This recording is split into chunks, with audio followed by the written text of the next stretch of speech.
Hi, hello, and welcome to the library. I hope that you are doing well today. Um, I'm so tired because it's getting hot right now. I think we're really entering the summer, and there's this thing where in the summer it's just a bit too much. The heat at the beginning of the season, like the time to adapt, to change a little bit the way you're living, you're working, to not, I don't know, run yourself to the ground because of the heat.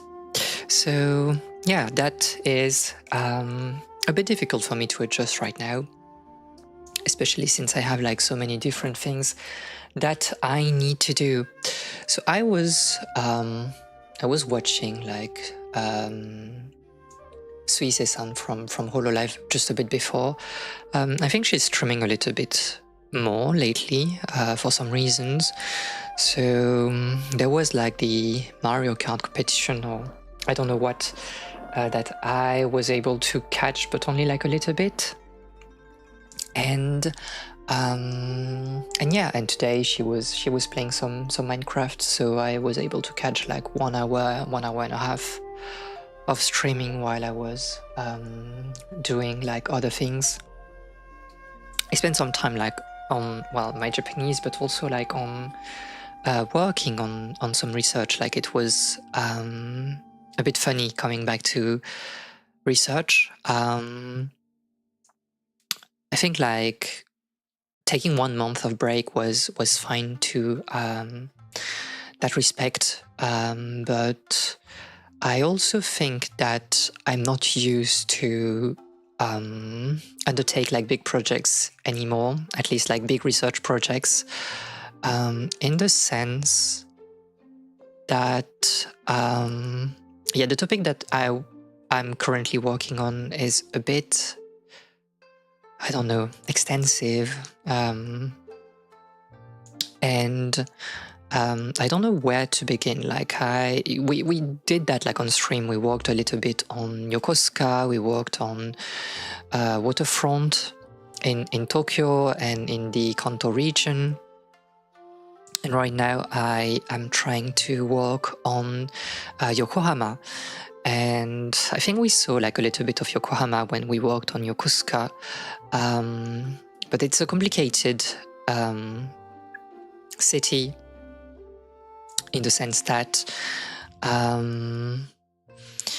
it has been hugely redeveloped in the 80s, and there's this discourse from like officials, but also like other people, about Yokohama being kind of like a vacant land. Like it was basically, the modern Yokohama was built from scratch, basically, and it was kind of the case because there has been a lot of relocations of people, because a lot of like the previous buildings were destroyed to create to make some space for the modern buildings, for the Minato Mirai 21, and to get like the very modern skyline that you can see like if you watch Yokohama.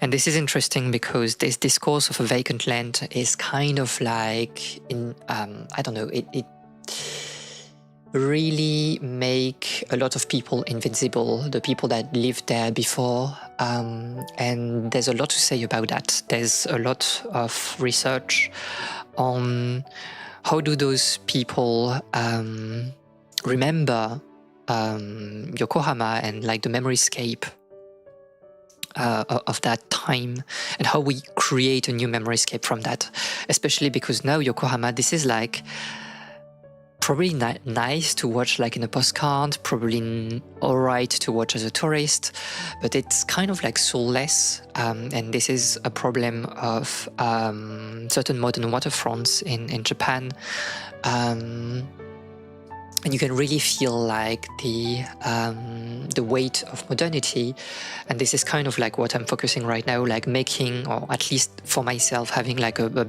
you know, great history of Yokohama in my mind, but also like comparing that to the discourse on modernity and on and in fiction, like how does fiction portray this new Yokohama, especially in novels or films that were released, published in the 80s and especially 90s. I think there's a lot to say about like detective fiction, thriller fiction, with corpses, cadavers that are found like in Tokyo Bay, thrown from the harbors of Yokohama. So this is quite interesting, but there's a lot to do. I'm still slightly unclear about the actors that are actually that went with this modernization. So a lot of research to do. And I feel like, or maybe I missed a few things, but I feel like I can't find like very recent studies about Yokohama, or at least not something that is like sort of sociology and urban development centric. There's a lot of thing that is more, cold, not focusing too much on like society and the social aspects of the rebuilding, the redevelopment. So yeah, a lot of things to do. But I haven't checked the Japanese resources much yet, so that's something that I will have to do at some point. Anyway, today we are playing Last Call BBS. I think that the game should be like on, so I'll transition to the gaming scene. And yes, you can, I'll stop the background music as well, and normally you should be able to see everything. So yeah, Last Call BBS, this is, as I was talking about that I think like last week, this is the last game by Zachtronics, the people that did Shanjanayo, Magnum Opus, and all of those like automaton or like programming centric games. I really, really enjoy Zachtronics because the language, especially when it's like for the programming games, like the language is like pretty simple. But the focus is kind of like on the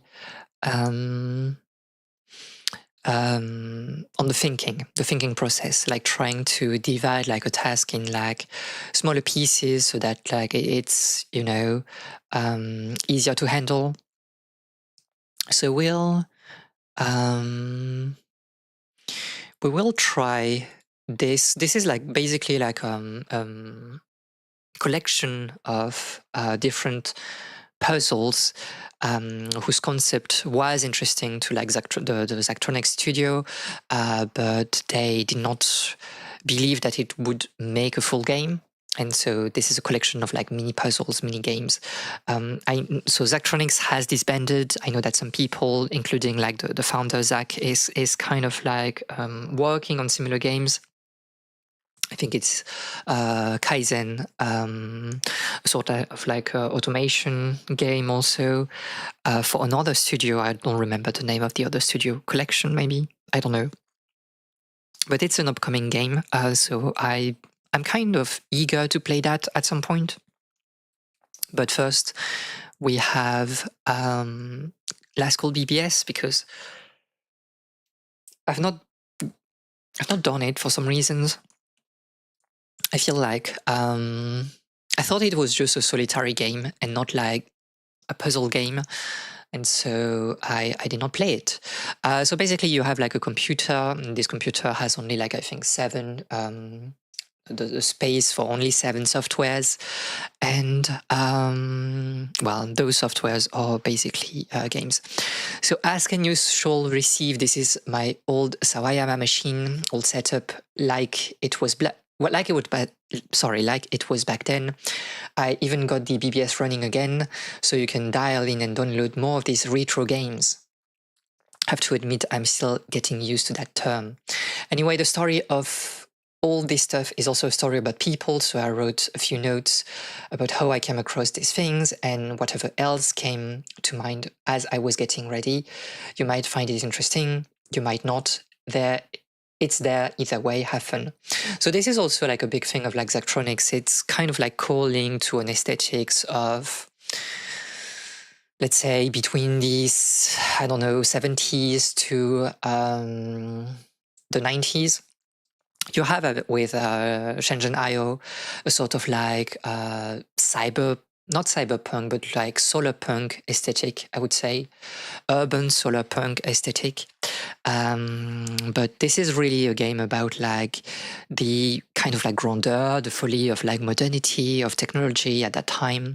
And it always starts with like, oh, you can do all of those things, and then there's like a more pessimistic outlook on technology, because, well, the note is saying that, but this is a story about people, and Zachtronics is also always saying that, oh, you should remember that we are talking about people, we are talking about technology being used in certain aspects of life, and sometimes it's good, sometimes it's not good, and we should be aware of that. So very good. And this is what also they were saying in the visual novel Eliza, from the name of the software that was meant to replace like psychologists, therapists. And it's a nice visual novel. Okay, so let's try to check what we have here. So system is just, I think, the options. Nothing too interesting here. Handymate is basically just that, I think. Just like some memos for later, I guess, for like the narrative part of the game. If there is one, I don't know. There's like all the solitaire games, I think, which is always like a trademark of the Zachtronics game. You always have a game that is sort of like solitaire-like or whatever. I don't think we'll really play it just because, oh, it's interesting. So you don't, oh, you can like save cards. Maybe like, oh no, this is like, okay, this is like the pile. Okay, so this is like just a classic solitaire, which is like interesting also. But it kind of like, it doesn't put cards back like into the or below the deck. I don't know. I shouldn't like start this because I know that I will get roped into playing it a bit too much. Anyway, we should check that probably later. Okay, so and here I guess we have like all the different games maybe. So very funny. You have to double click if you want to select things here. Dial last call BBS. Very funny. Very old school. Like we had like something like that in France, the Minitel, which was very advanced for its time. And you had to call like 3615 to get to it. So I started the BBS thinking nobody would really use it. So imagine my surprise when the first user dialed in, then the next, then the next. I like to think it was a big community success story, although you can argue that with the free downloads, you can't argue with the free downloads either. People used to call that Juarez, and the computer industry called it illegal piracy. I won't try to justify it. I just wanted to share the cool stuff I found, a lot of which you couldn't get any other way. For a while, Last Call was about as big a BBC as you could find in the Kansas City era. That was important in the era of long-distance telephone fees. Yeah, this is really like, you know, a story, kind of like a story of what computer was, like the ethos back then, of everything is possible and everything is accessible, which is still a philosophy that we have like in some ways. when it comes to sharing knowledge. I think it's the case with, Wikipedia, but it's the case with archive.com. It's the case with all the blogs that you can still check to some extent, and that have an insane amount of resources. So very, very interesting. Okay, so come in, take a seat, and let the barkeep serve up something new. Never knew you needed. Press 1 to 7 to view more information about the file. So I guess those are like the different games that exist. Let's say Dungeon and Diagram. The point of this game is to figure out what the map looks like by filling the squares according to the number on the top and the side while making sure you follow the rules, so kind of like a Picross to some extent. It's a fun puzzle and good to kill time with. Stick it to the man by putting it on your work terminal if you don't think the boss will see. Any trouble you get in at the office is of your own responsibility. Okay, so let's check that.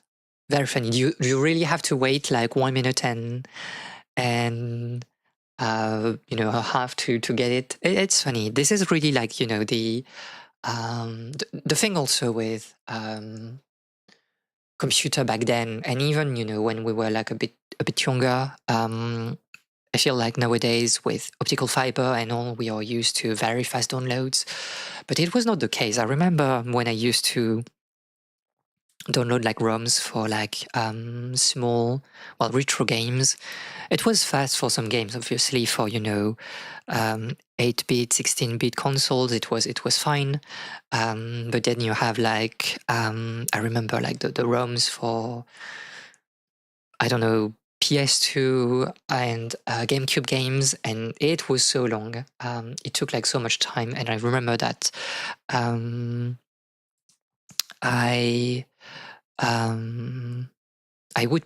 would let my computer on for the entire night for it to download, and be like, oh, I'll just play this game like tomorrow. When pictures had to load in, yes, exactly. And I think like I think we were more patient back then. Things were just a bit more, slow. You did not have like that much information. Like there was like so many things on the internet, but at the same time, I think nowadays it's impossible to process everything. So it's like interesting that they are trying to emulate that. I think it's fun. Okay, let's try the game. But we should like also try to maybe download like. Oh no, you have reached your download quota. This is like the same thing as back then. Like you couldn't like download like back to back to back. So I see. So you need to like engage with like the game you download for a bit, and then you can try something else, which is very interesting because nowadays, if something is not to your liking, just go and do something else. You scroll on social media. If something is not like to your liking on YouTube, if the video you don't like it, you just watch another one. Here, and I mean back then also, you had to commit a little bit more, and I think this is nice. Okay, let's try the game then. So I guess like this is the list of all the levels probably. Can I have the rules? Or it's like I just need to understand what is happening. No explanations.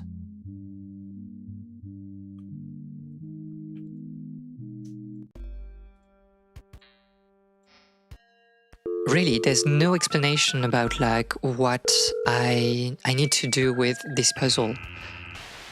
Because I guess it's like kind of like a Picross, but all-time saver.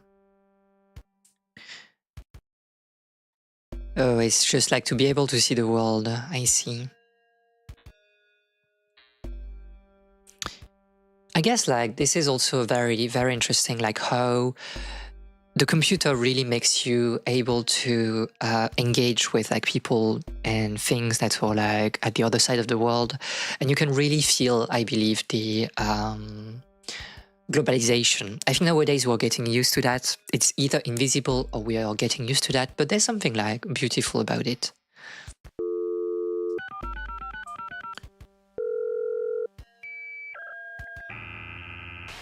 It's so old school.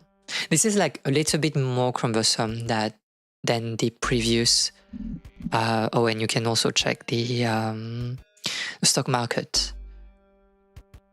Yes, showing up to the minute stock quotes was always a surefire demo, and it sold quite a few systems. Of course, like compared to, I think like the stock market, the way people are trading, it has been like completely transformed with like computers, because now you don't have like, you can automate almost everything, and this is obviously very different from what people used to do before.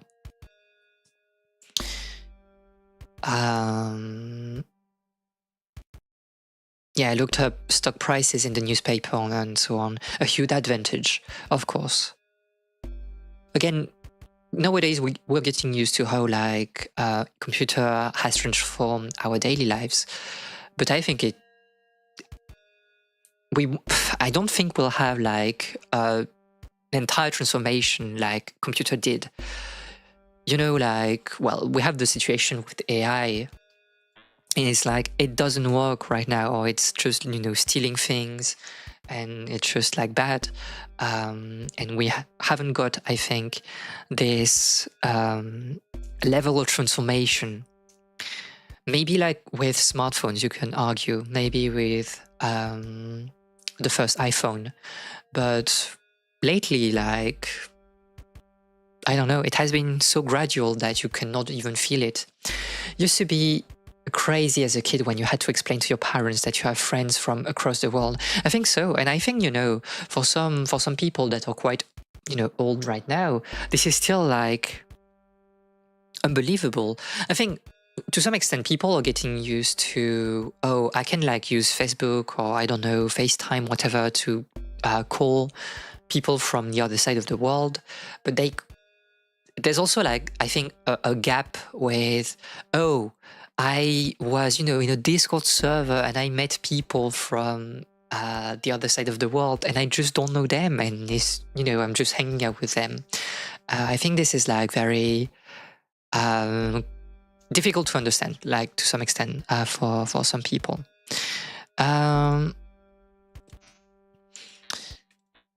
So I don't have like an explanation of the puzzles. It's just we go there. Oh no, view tutorial, it's there. Okay. Hark, brave adventurer. In this game you must use logic. So we'll put that in here so we can like open like a puzzle at the same time. In this game you must use logic to complete the dungeon map by placing walls in the correct spaces. The number next to each row indicates how many walls it contains. Also, I need to... Okay, maybe... Okay, it's better for me. The number next to each row indicates how many walls it contains. Left click to place walls. Okay? Every empty space in a map is part of either a treasure room or a hallway. Right click to mark empty spaces. Treasure rooms are always 3 by 3, with a single entrance and a single chest. The chest can be in any of the spaces, okay? Every monster is a dead end. Every dead end contains a monster. This is like, oh, I'm lost. I don't remember the name.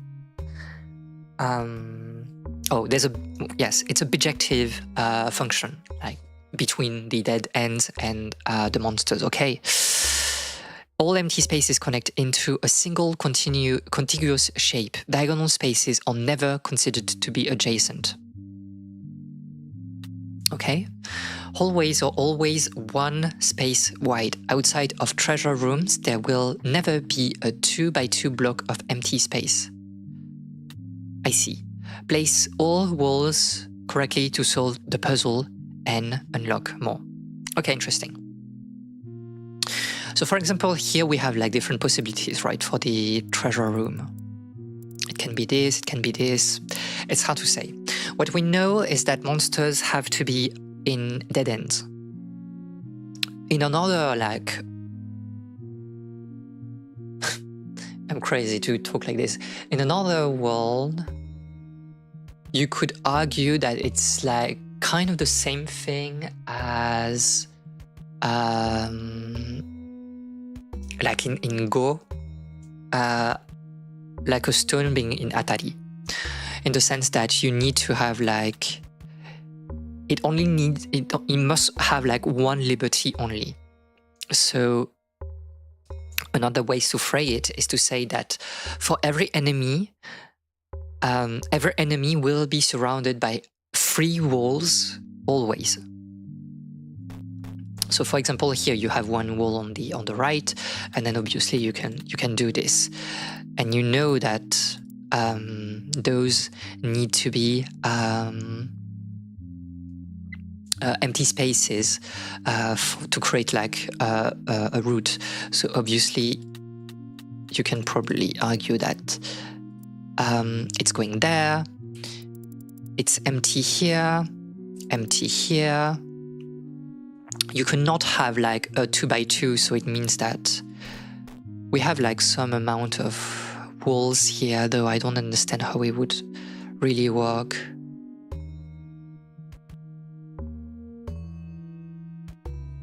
Interesting. This is maybe not the case then. Wait. You have to be there. So no, you will be 4.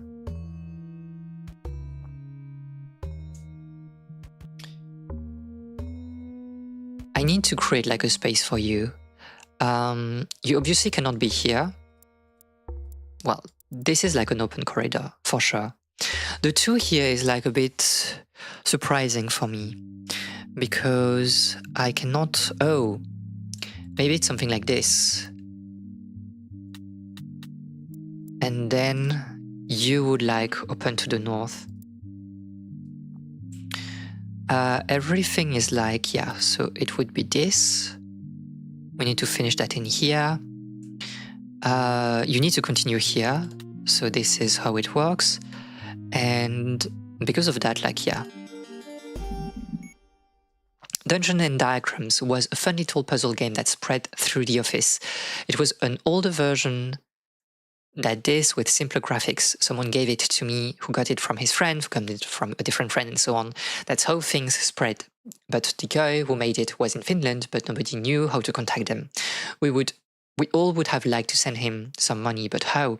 Eventually I was able to make contact by going through a connection in Sawayama Nordic office, such a small world back then. Again, yeah, a lot of also anonymous people, and this is like a part of the internet that stays kind of like, that is difficult to examine, right? Because of the anonymity back then. People were hiding or just being behind like pseudonyms. And yeah, things were being shared, you know, very like informally. So quite interesting. Okay. So we can try to continue. Let's try to do at least like the first row before trying like another puzzle.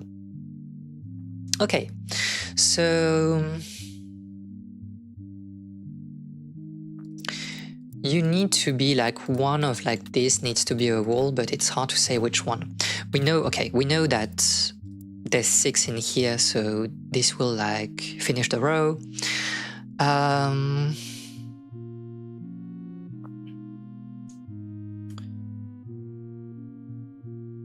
Then, okay, this is like open. So we have 2 possibilities for the treasure room. Either the treasure room is like in this, either the treasure room is in that. The thing is, yeah, because it would be a wall here or here.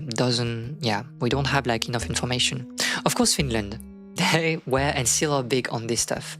It's a bit random though. I mean, to be fair, I don't know like a lot about like early computer cultures, and you know, a little bit in France, but not a lot in the rest of Europe, to be honest. But yeah. Okay, so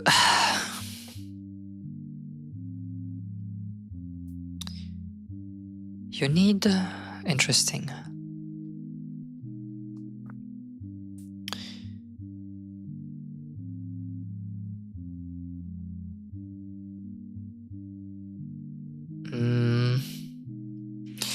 Thing is, here there's like, how do we create?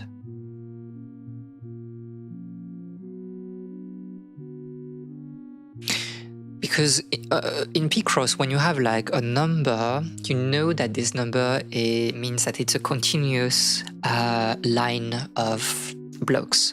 This is not the case here. Like, we can't say that we know that this is this 5 like 5 is continuous, because if it was Picross, 5 would be continuous. So you know that it. Sorry, I'm dying. It could be this, or it could be this, and by extension, you could mark like those as. Oh no, okay, interesting, because we know that we never have like a 3x3, a 2x2. Section outside of like the treasure room. So because we have already 3 in here, it means that this one has to be a wall. Okay. I'm thinking about like maybe like the corridor is like kind of like, no, it wouldn't work. So wait, you cannot be here? I don't know, I'm not sure.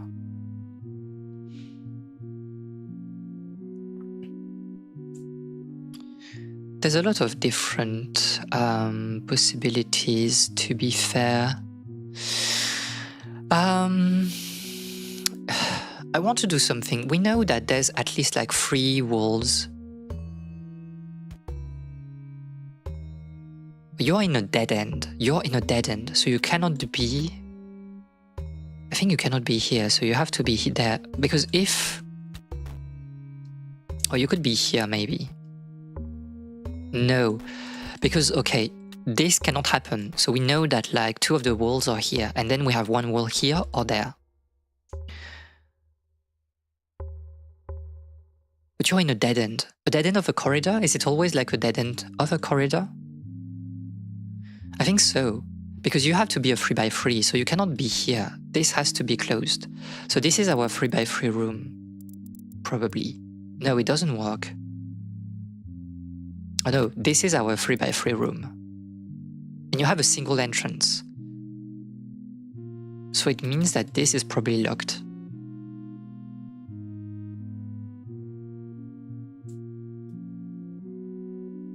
And then I need to, okay, you need to be open here. So probably there's 1 here, 1 there. And then here we don't know yet.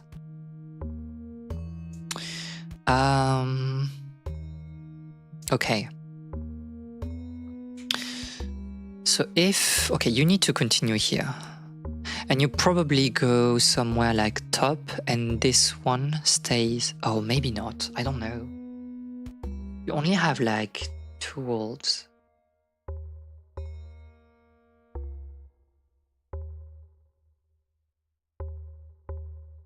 Interesting. Okay. We know that there's a 4 in here, so either we have like this one, this wall here plus 1 of them here, or it continues like this. The problem is that if we do that,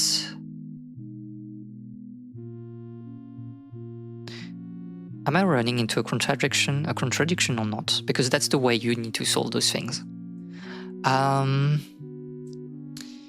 If... Okay, because we have 2 in here. 1 would be locked. Oh, it's interesting. Okay. Here I'm trapped. Why? So this cannot be. Because I would like need 1 block here. And then we have this corridor, but we know that there's a projection between dead ends and monsters. And if I put like 1 wall here, it doesn't work because this is a dead end and it has no monsters. So probably we should have one block here.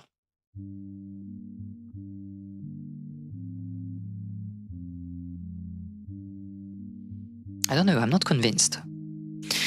I'm not convinced by what I'm doing. Does it work? Oh, it does if, okay, because we can like create like circular patterns, right? This is still like a hallway. And then I put 2 in here. So you're in a dead end and you'll be in a dead end probably either here. No, I don't have like a space. I need to have 4 in here. So there's a wall there. And this is where we'll have like our...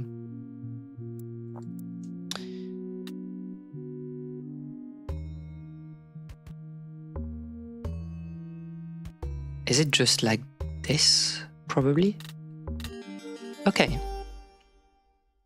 Very funny. It's funny because like the early puzzles still require some amount of thinking. This is not that trivial, I believe, and there's a lot of them. So we won't obviously do everything like on stream. I want to do like 1 or 2 more before we try like another puzzle. But I will have like a lot of fun finishing like this game on my downtime. Perhaps I should play it on the Steam Deck or something like that. I think this is a very Steam Deck game. So okay, we know that we have this corridor here and there's a monster in there, meaning that you need to have like 3 walls in here. It's the same thing in here, and probably yes. You have this situation here. The monster needs to be in a dead end, so either there's a corridor here or there, we don't know. We know that this is already finished, and it means that you are part of the treasure room, those 3 in here, I believe. Because of that, we can't have like anything in there up top.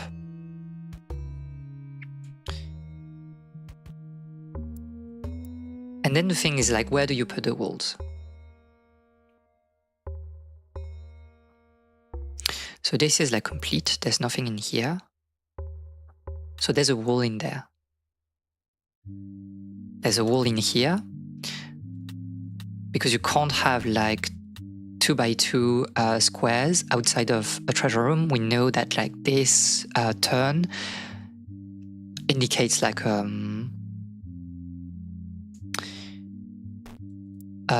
wall.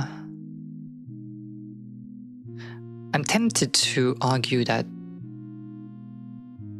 this is like... Yeah, I don't have like a good intuition to back it up, but it feels like this is how it would work. I mean, you could like justify it like a bit more rigorously, but it just feels right, which is also, you know, the point of like solving puzzles. Here we need to define if this is a wall on... Okay, it cannot be a wall, because if it was a wall, then this would be a dead end, which is not possible. So you have to go through here, and probably this is how it's turning, right? Oh, I'm running into a problem there. Am I? Because you need 3 in here. There's something wrong there.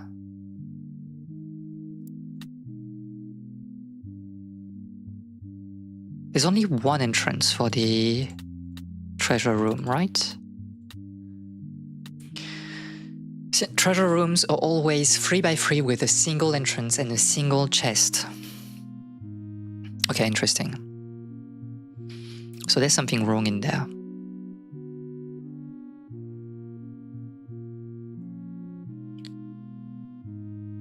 I think you have to be right. Oh, are you? Oh no, I see, okay. You can do this and then you put 2 in here. Okay, this was, I don't know if there was like a rigorous way to find it without backtracking, because it felt like it was like an ab absurd or solve, but it doesn't really matter as long as it's solved. Okay, we have a lot of things here. I think that when you have like two monsters that are always, you know, two spaces from each other, you have this situation here. And it seems to be the case anyway, because we need 6 like in here. Okay, so your dead ends. Oh, there's no treasure room in this one. Interesting. So we just need to create a pattern that would allow us to match this shape. So we need to find things in the center. It feels like there needs to be like a sort of circuit going around like the arena to like join all the monsters, but it's difficult to say if because it can be like a circuit here, or it could be like a circuit on the outer ties. But because we have 4, it forces us to have like 4 walls in this particular column. I think it might be like an outer circuit. We have 5. Because if it's an outer circuit, then I can put 4 in here and you leave 1 space for this. Which makes sense, right? Something like that. Okay, and then you need to create like a sort of shape. It's probably like something is maybe zigzagging inside. I don't know, I feel pretty confident that this is an outer wall. Oh, and then it's like something like... Wait, something like this? Yeah. Maybe you had like several solutions? I don't know. You could like change, I think, the... Is this a unique solution? No, you could... Oh no, because you have to be adjacent to one another. So okay, there's only one solution. Interesting. Another one. This is kind of like the problem with like those puzzle games where it's like very like bite-sized. I think there are a lot of interesting like websites where you have like those type of games. Is that, oh, you finish one, or it can be like, you know, even like a Sudoku or a crossword grid. You finish one and it's like, oh, I should stop here. I should be productive again, but just another one, just another one. So let's just do another one. Okay, so you have to be a corridor, meaning that you need to be a wall. It's kind of the same here. We know that we have like 7, so there's like 1 opening, but we don't know where exactly.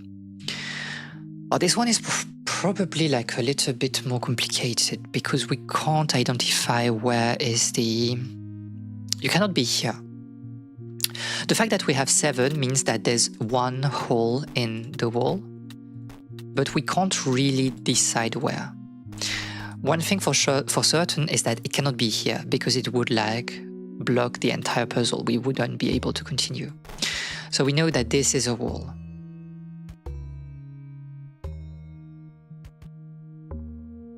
It could be this, and then you have like that, right? But it doesn't work because it's already closed here. I see. So we know that you have to be a wall. So you have to be a wall as well. And it's the same here. Okay, so the opening is somewhere like on those 3 squares. Also, because you're kind of a corridor, you can be here or here. We don't know yet. But you have to be like closed. Okay, so this is like our exit.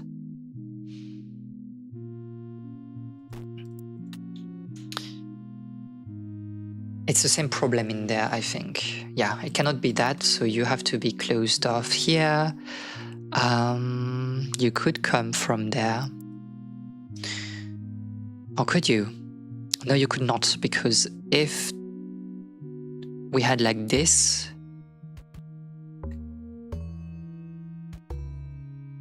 wait, you would be...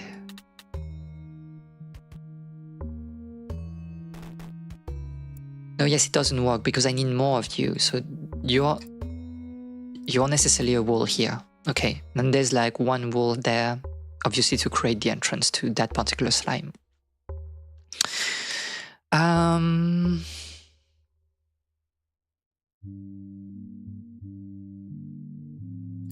What am I missing? I'm probably missing something a bit obvious, and I don't know where. I don't know where.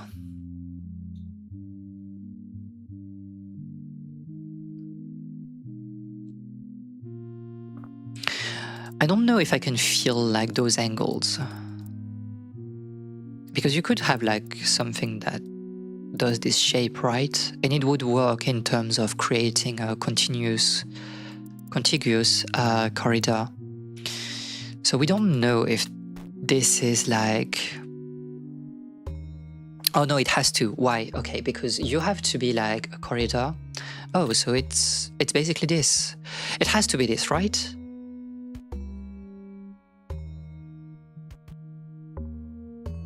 Two in here.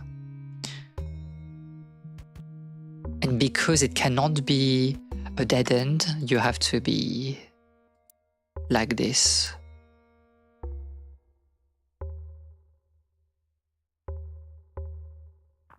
Three. We need like two more.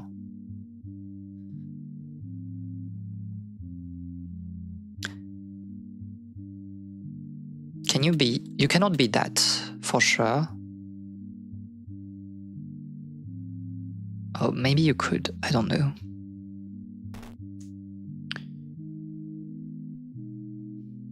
There's only one in here. Oh, no, you are like the corridor. I did not see that. The two was already finished. So you are a turn. And we know that you have to be... Okay. And there's some kind of like... Yeah. Zigzag thingy. Okay, interesting. I think I like this one. It's a bit more involved than Picross, but also maybe because it feels new to me. And in Picross, you have when you play a lot of Picross, you pick up like patterns. You see particular numbers and you know that, oh, I know that at least those like squares need to be filled.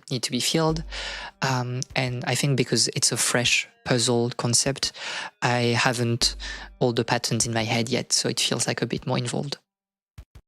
We'll come to that like a bit later. I want to try something else. So we'll call. And we'll have a bit of yapping as well, while the puzzle game is downloading.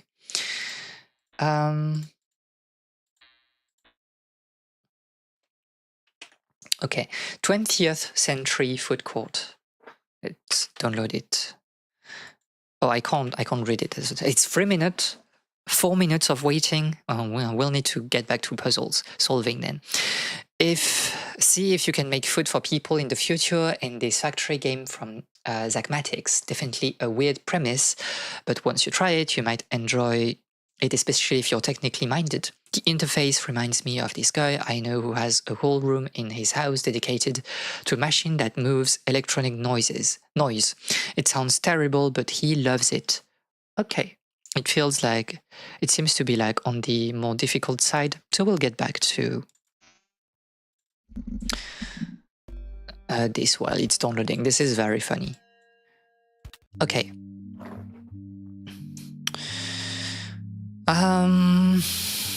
Interesting.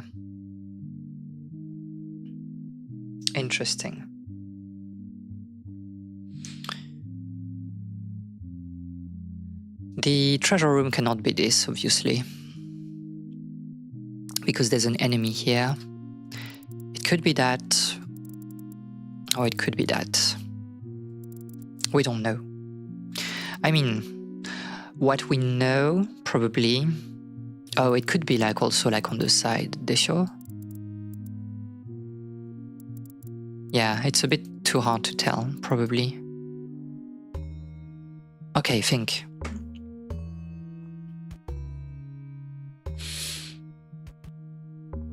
Think. You're a dead end. You could be this. We don't know. We don't know yet. It's just that if it's this, you need to... Yeah, I don't know.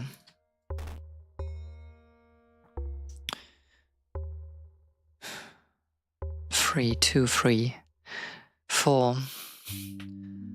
I don't know where to begin. There's probably something to do in here, but I don't know what we can do exactly. You can argue that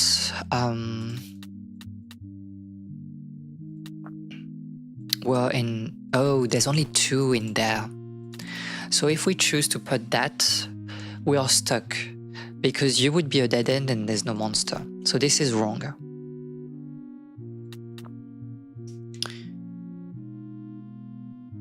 What feels like kind of like okay to me, but I don't have like a lot of things to verify it if it's the case. I can see like, oh no, because you have to be kind of a corridor here. So maybe this is the way, something like that. We can try to keep that for now, and we'll come back to it if it's wrong. If it's the case, then it means that the 6 is completely like okay, very interesting here, because this would be the exit also, like this square, meaning that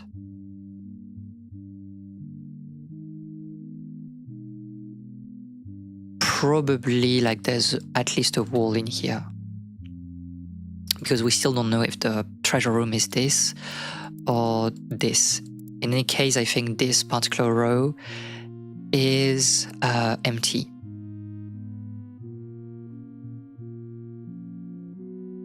Five. So you need to be a wall, because a dead end should have a monster.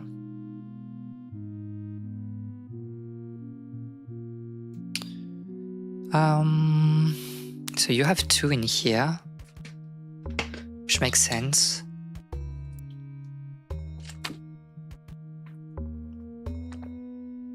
We know that you have to be a wall. Download has finished. You have to be a corridor probably. So now there's a question of like, oh, you cannot be this because we need 1 wall in here. And probably, we don't know. No, 2, and we already have 2. So we know that you have to be the wall, right? Because if the wall was there, then we would have like a 2x2, which is impossible. So probably you're the wall.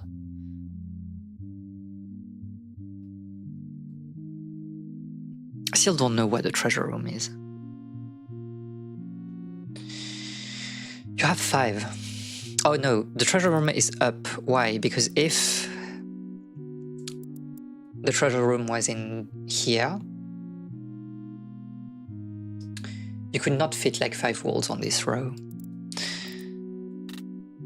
So at the very least, there's this. And also, because of that, those have to be walls, because else this dead end shouldn't exist with this monster being here. So you have to be a dead wall. So we're kind of good here. We can finish putting things in there. Interesting. So you have to be this, you have to be that. You have to be this.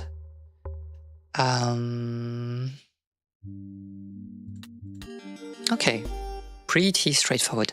As long as you get like this, I think, initial idea, it seems to feel pretty logically afterwards. Okay, so let's try like the other puzzle games. the 20th food court. Interesting, it's launching in like full screen. I mean, I'm playing in like windowed, but this is full screen. So this looks like an automation game.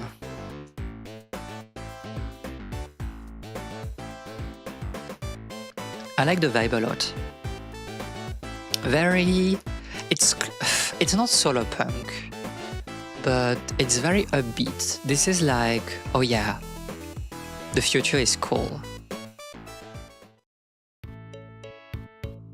Okay, so this feels like closer to like a Zachtronics game because like different levels, kind of like a story, whatever. So greetings, operator. Historians agree that eating was of primary importance to the people of the 20th century. I wonder. I think like eating is pretty important, yes. And that's why the 20th century experience takes special care to present authentic recreations of the simple but earthy meals humans ate during that period. As part of our commitment to offering our visitors the real deal, the 20th century food court uses only late 20th century equipment to prepare all of its food. Many diners tell us that they can tell the difference between the mass-produced molecular synthesized food of the other historical recreations and ours, which is lovingly handmade with humble factory robotics. We trust you'll be able to get up to speed using this equipment to manufacture these authentic ancient foods quickly and efficiently, thanks to management. Okay, and you can see that this is also a hallmark of like Zachtronics game. You have leaderboards on like two different fronts, like the time of computation and also the cost, a bit like the length of the code, or just the amount of resources that you had to use to create this. And this is basically like how you rate things when you do engineering, right? I mean, I'm a humanity, social science, person, but you always have this multi-factor analysis of efficiency. And it kind of like every solution would be put like on a graph, and you can like see a front of efficiency where you need to trade off. You will always have to trade off time for cost to some extent. And there's a front which is called like the Pareto front, where every solution on that line, on that curve, is kind of like the optimal, and you have to choose which solution you prefer depending on what you want the most. Like, do you want to save time or do you want to save cost? Anyway, a showcase of all the richness and variety the ancients had to offer. Pretzel and nachos, food from opposite ends of the earth, coming harmoniously in the demonstration of the sheer power and scale of the 20th century's great trade caravans. Okay, so how is it working? Instructions. I can create a wire or conveyor, move a wire or a part, clone a part, delete a wire or a part, okay, rotate a part, hide all wires, play, step, stop, I see. Tray, nachos, pretzel, I want to put them like together, dispense cheese, deliver to output, okay. Oop. Interesting. So, do we have like the list of the orders, or it's just like we just need to create like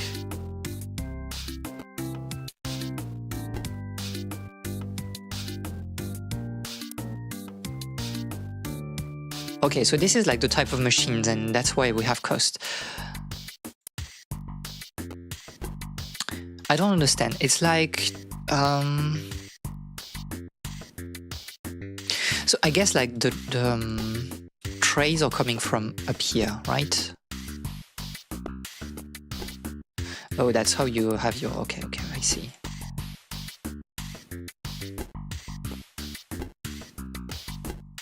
Do I know like the list of things I want to I want to make, oh, okay, so this is like the orders that I have.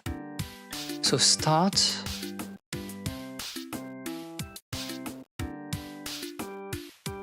I have like either nacho or pretzel. Wire a stacker to itself to make it eject after stacking. Not everything is clear for now, I will admit. So I have the list of like the orders, I see.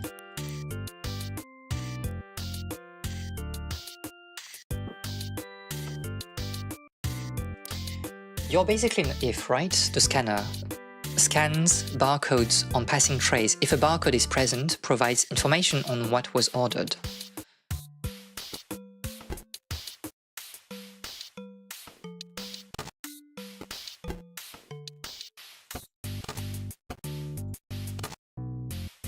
So you're the start, right?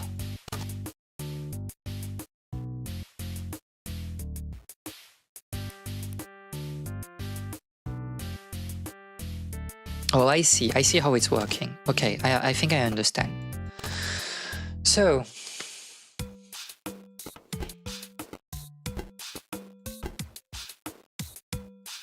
we need to create like a conveyor belt there.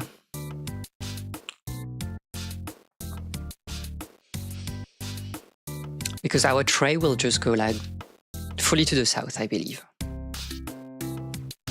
Then we need to dispense. How do I? Okay. To dispense like either some nacho or some pretzel. So what we do is like this is starting, and nacho will deliver nacho and pretzel will deliver pretzel. And then what we have is like the barcode scanner. It scans what is present on the tray. Scan barcodes on passing trays. Okay. So this is our if basically. What we want to do is like if it's nacho, then we put cheese, right? Something like that. Okay, so you have to be can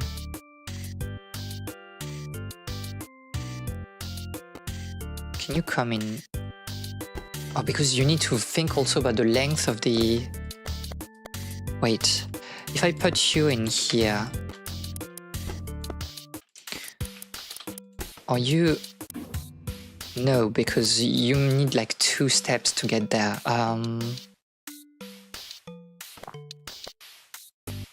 So I need to put you like a bit further away probably. Like this?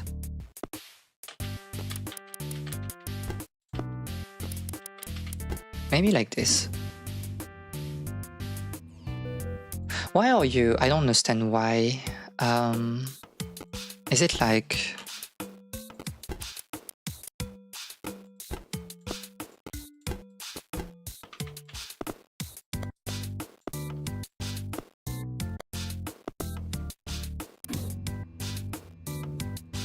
Why am I missing every time?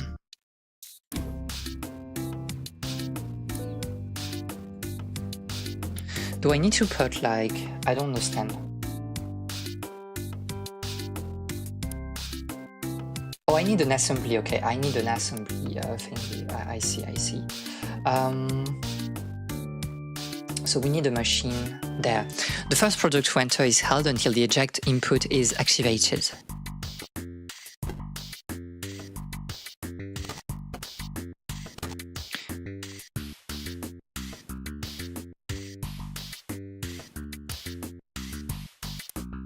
The first project to enter is held until the eject input is activated.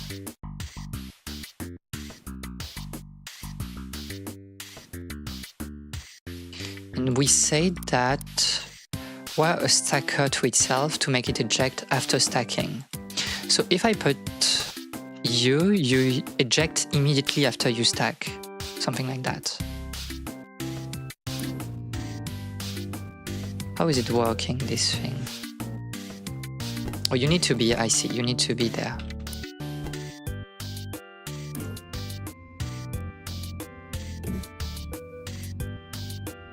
There's no product beneath this dispenser. Oh, okay, because it happens like immediately, so you need to be there.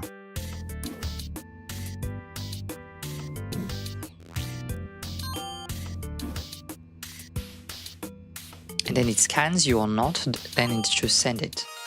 Okay. Interesting. A showcase of all the richness and variety the ancient had to offer. Interesting also that I had not changed my account, but it's kind of too late, so whatever. Pretzel and nachos, foods from opposite ends of the earth. Yeah. They stop free slushies. This is like the fun part of the Zachtronics games. It's really about people also. Okay, let's try to continue. I had to include a game by Zachtronics in this little collection. There were an odd duck in the whole lake full of odd ducks.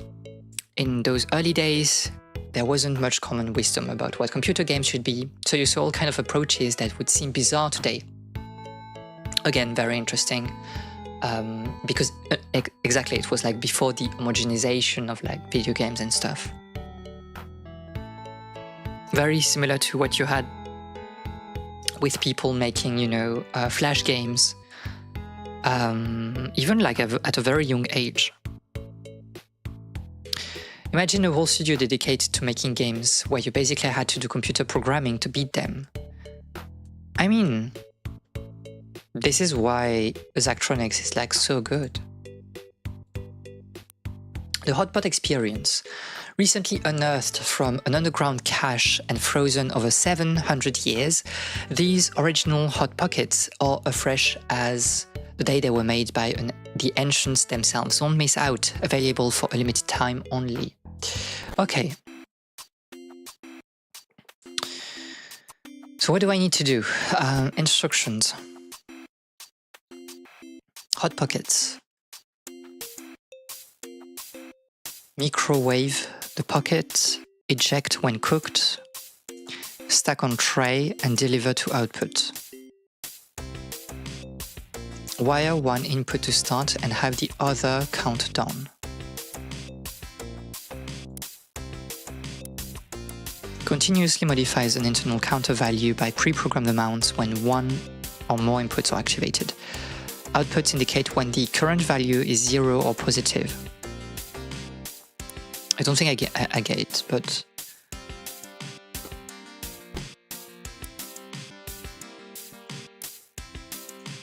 so you're the tray, and you'll be like the hot pocket dispenser or whatever. I need to start by... We know we need to start by microwaving the pocket. Very funny also this thing of like pockets. We don't have, you know, this in... I don't think we really have this in Europe. I don't know.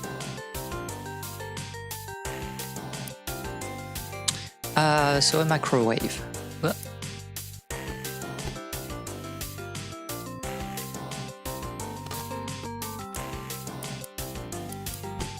There.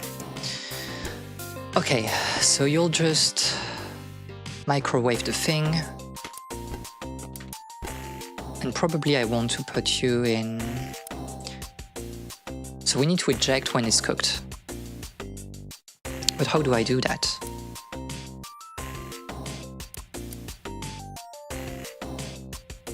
By subjecting them. Sense. Is sense like... We need to check.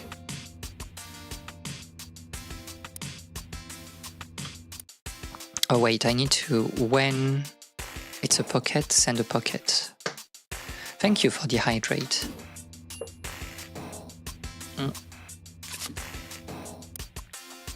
Wait, it doesn't work. how do I cook it? Do I need like counter?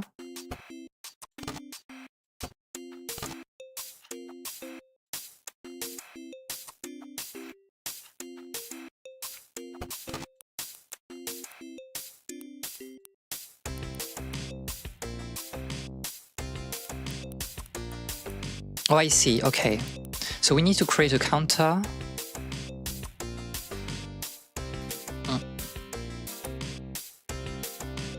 Wire one input to start and have the other countdown.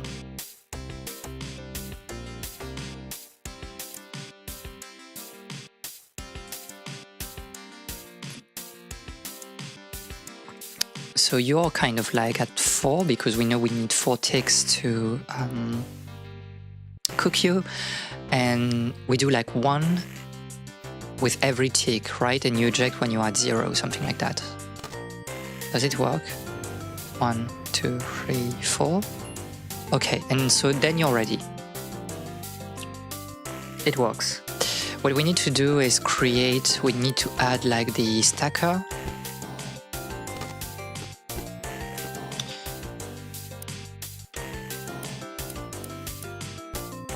Oh, you don't work like this? Do I need to do something like that? I need to stack you with a tray, and you eject after stacking, and then just send it, right? So something like that. I can even probably like reduce the size of the thing by... Oh no, you have to be on top, okay. So hold. And it works, okay. I mean, I've always found that, you know, this idea of like pockets seems very gross, but I don't know, maybe I'm just a hater. They say that these are from 700 years ago, but I don't believe it. I know times were tough back then, but then there's no way ancient people put up with this. We do agree, we do agree. Ever since I read this, that ancient warriors would eat these for their raids and dungeons, I have wanted to taste them. Oh yeah, raids in like video games. We like to make fun of people in all the time, but there were some things they got right. I don't think pockets were part of them, but... Okay, just before we continue, because I kind of want to continue playing this a little bit, let's download like another game.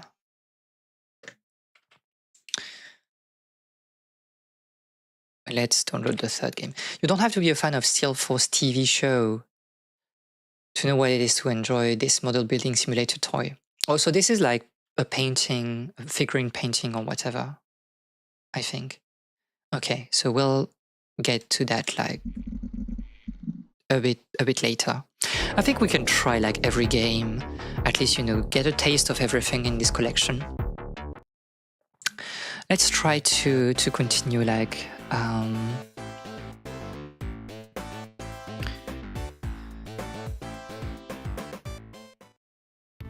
working on those a little bit. Wine o'clock, a staple of any ancient human's consumption patterns, the alcoholic fermented grape juice known as wine came in thousands of varieties and was priced expensively enough to plausibly explain its overuse as a kind of inoffensive hobby. I mean, it was the case. I mean, it's still the case to some extent in France, but like you have a lot of people that were like, I drink like a glass of wine every day. And I think like, you know, addiction, there's a question about like the amount of things that you consume in a session, but it's also like the regularity of the thing. If you drink like 1 glass every day, I think you are struggling with alcoholism to some extent. Even if it's just 1 glass, because it will compound over, you know, several months, years. So, okay, what do we need to do? We have red and white wines. Put the glass on the tray, dispense wine. And again to fill, or you need it twice. And then deliver to output. Multimaxer combines up to 4 input signals, allowing the output signals to be used up to 4 times. If present, the enable input must also be active for the input to activate. And how is it like? I don't understand.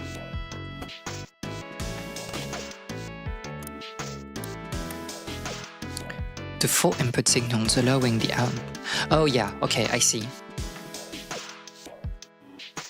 No, okay, it's easy. If present, the enable input must also be active for the output to activate. Okay, interesting.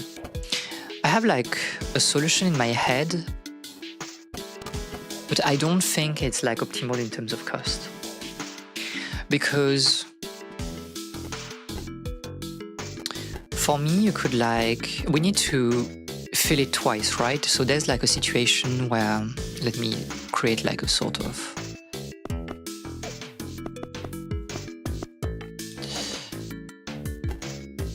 it doesn't really matter for now. Like it will be like a bit ugly, but doesn't really matter. Okay, because you want it to come twice. So we know we need to start by like stacking things on the tray. So probably we'd just start with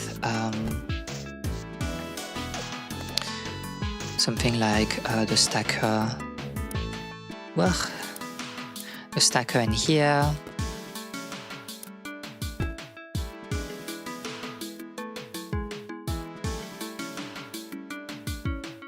Oh, it's funny because then you're like kind of stuck in this loop. I can't make like a freeway intersection. Or not that way, I guess.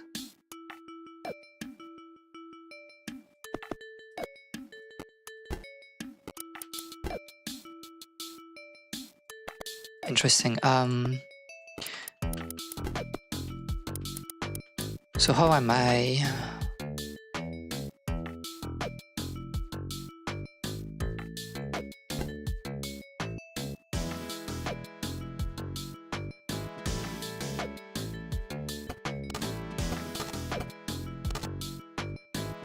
Because I want you to go twice. I need to try. If it's red, obviously you go on red. Oh, but we need like to have something that comes.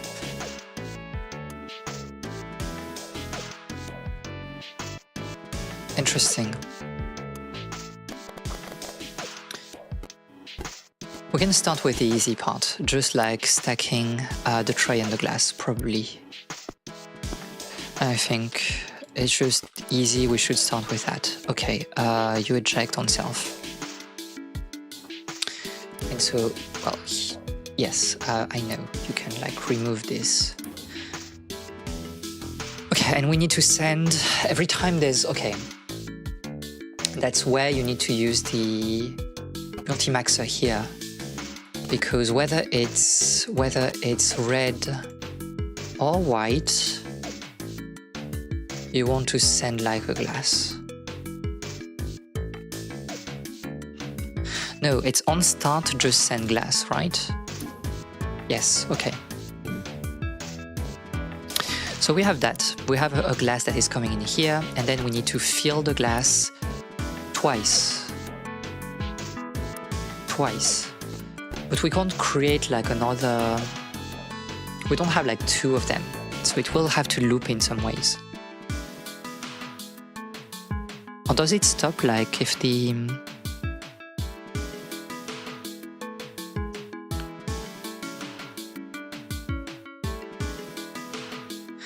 Because I was thinking of using a counter and be like, you continue to hold each product until the input is activated and dispense the held product in the direction specified by the input. Okay, so this is the thing that we want to use.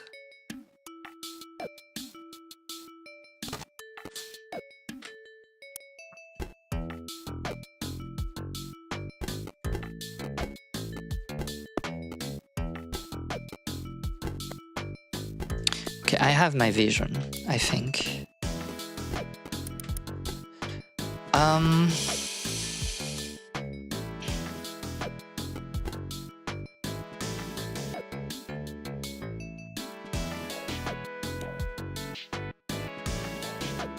I want to create like an if or a while, it doesn't really matter. But while I need a counter, I think.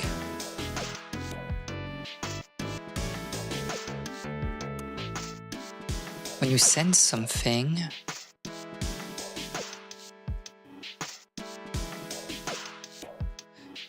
open like a counter.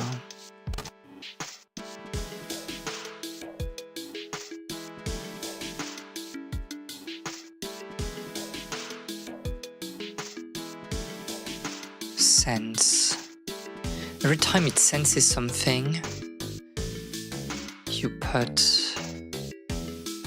But then how do I make you go always red and white wine?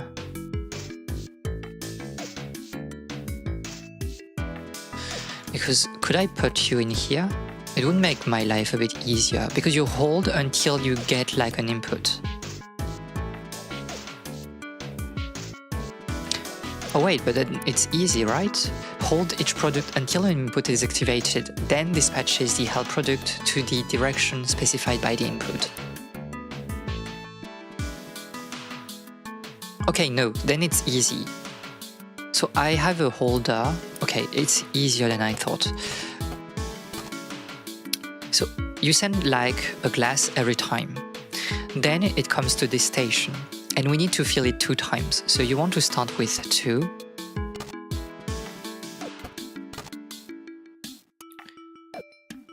But it's a bit annoying because like I would have wanted like the start to be here. I cannot duplicate like the.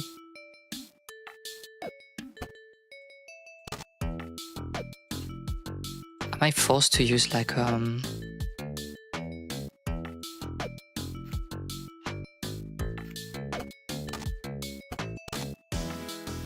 something like this?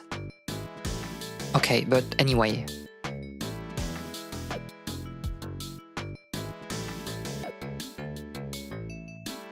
Send to the counter.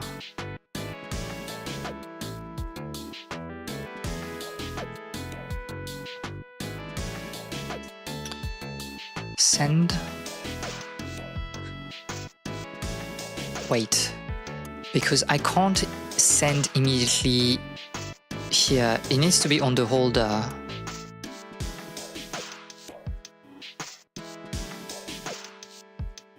She's lost. She's already lost. I think this solution, we should obviously like, this is not a game where you should like try to go for an optimal solution immediately. Like I have an idea to finish this and I think it's like, all right. An end would be like not bad, to be honest. And if you send something, no, it doesn't work. When you send something, -1, right?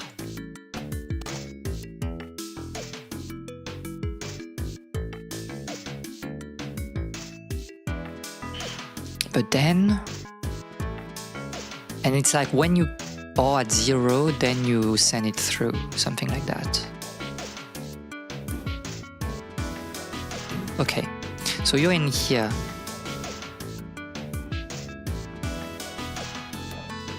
Oh, you did not tick. Interesting.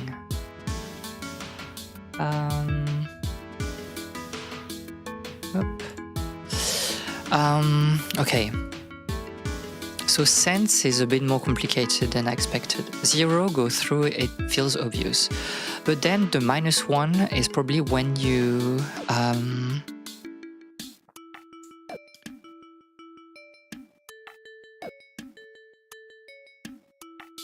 start.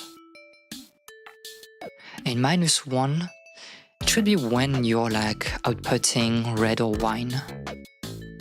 red or white, but like, how do I...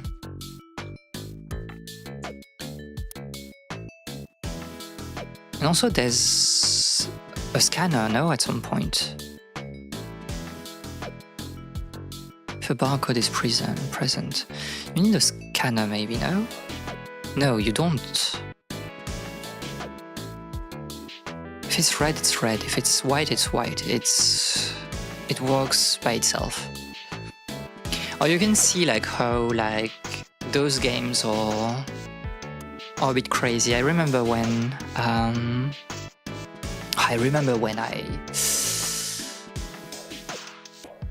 I used to play like Shenzhen IO, and I remember like some nights it's like, oh, you start a puzzle, it's midnight, and you finish, it's 4 AM, and it's just one level, especially for like the like bonus campaign.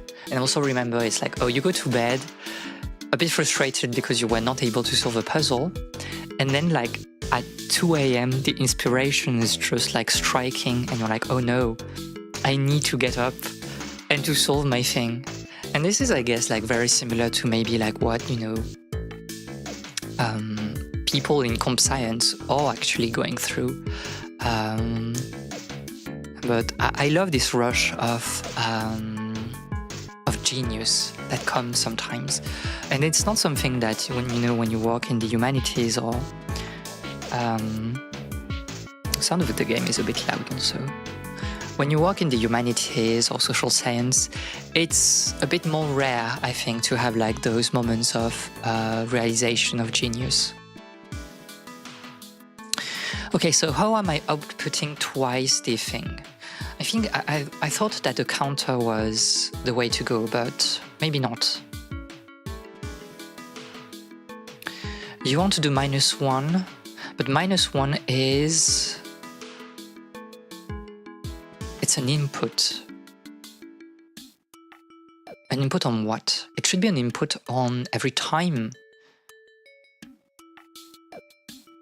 Sense twice.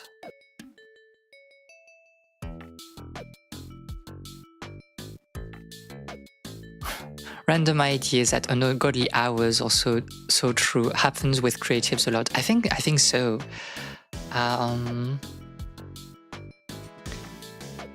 And this is like it's a very nice feeling, I think.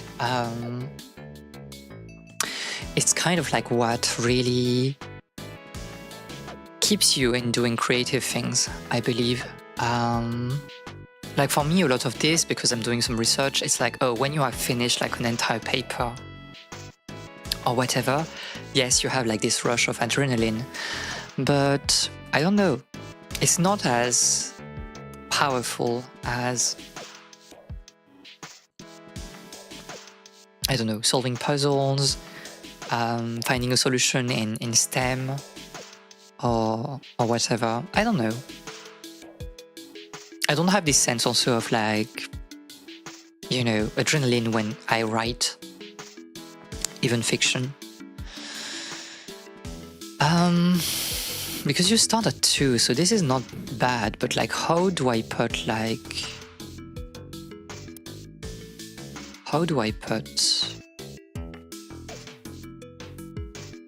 Because you could do like, when you sense, go to... but it doesn't work. It doesn't work. It has to be like... we need to be to end, probably. Which is a bit crazy, because we are buying so many machines right now. Okay. So we have basically 1 for red wine and probably 1 for white. Let's say that white is like below. So what you want is that you want enable to have like an end thing. But it doesn't work, because then I need... oh my god.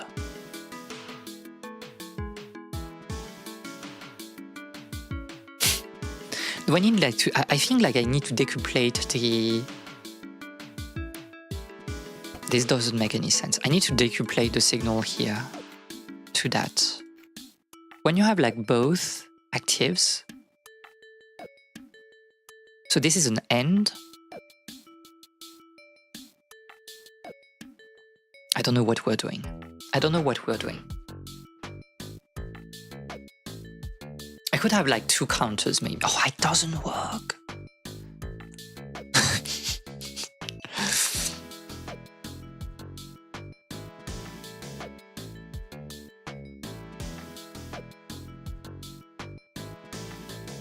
I'm losing it. The music is so good also.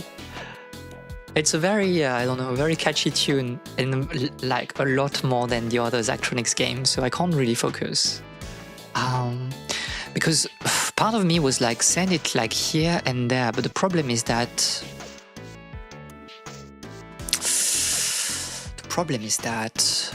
Oh no, you sense in here, maybe.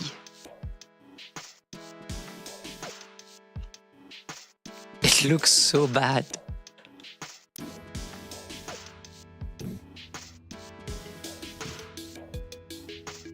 Wait, why? If you sense it, then send red. I don't understand.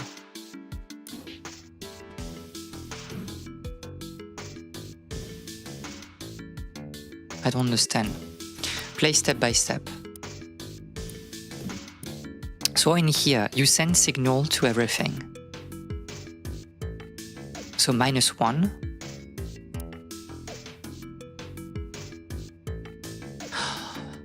Because it's not active. Oh my god, oh my god, oh my god. Okay, because the thing on top, like red and white, it activates only like on the first, it's only 1 tick. It's only 1 tick. So I need to store the signal somewhere, but I don't know where. I don't know where I can do that.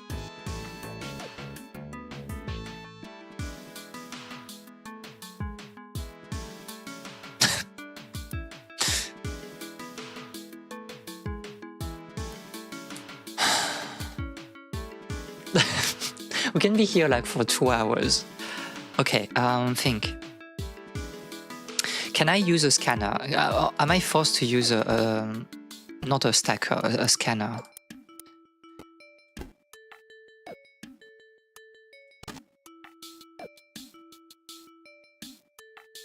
Then on scan it doesn't matter. We don't check like on scan, but like you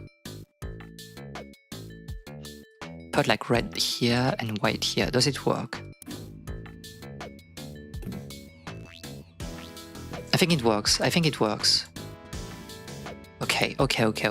So there's maybe something.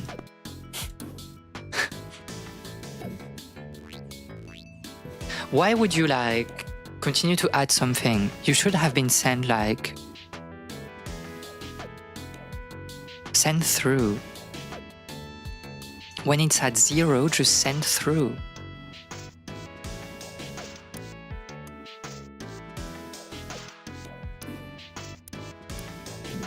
Okay, so you're here, sense 1.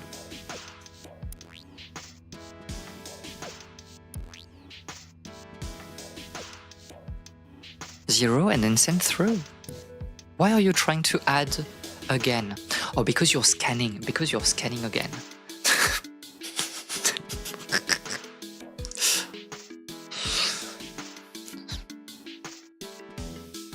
We need you to stop scanning at some point. You need to scan only.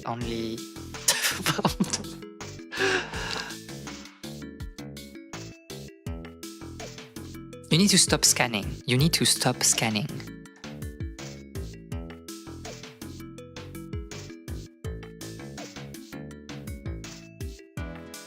Okay, so maybe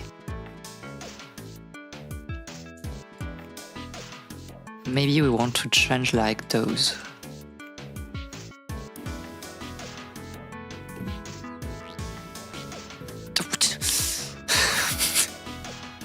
Just send it.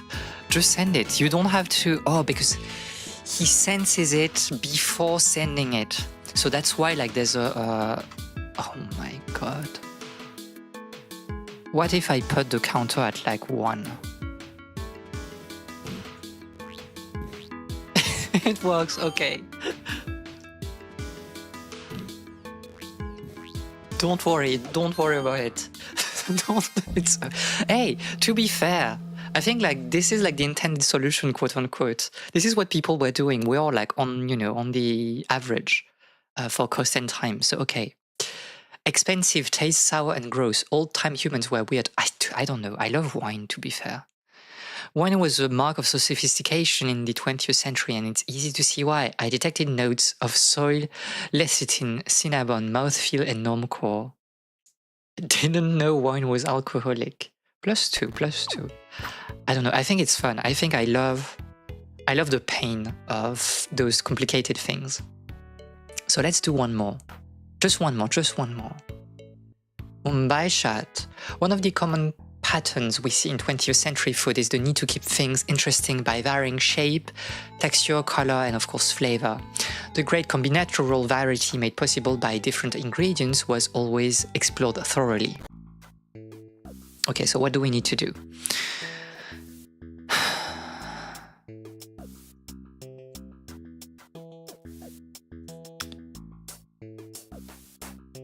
Fry into pori or duck first,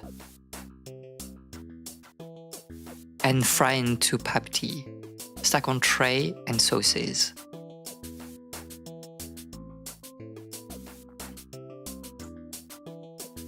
Okay, so like the baking, well, the frying thing is the same. It's just that we should like duck it first if it's papdi.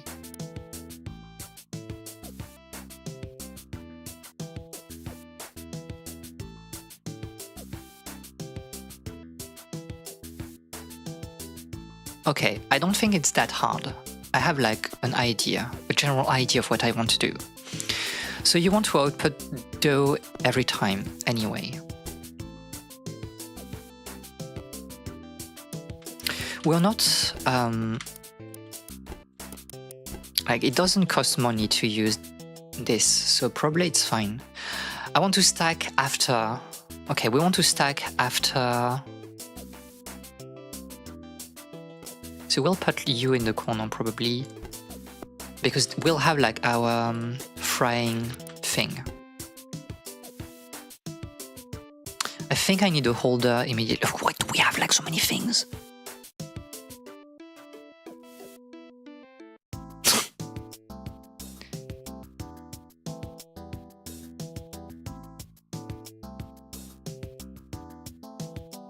Place back a pre-programmed sequence of output signals A, B, C, and D after start input is activated. Reset when the end of the sequence is reached or the stop input is activated. Oh my god. Oh, I see that. Okay, I can imagine the type of optimization you might want to do, but I don't know. Because I think like we can solve it with a sensor and a sorter, probably.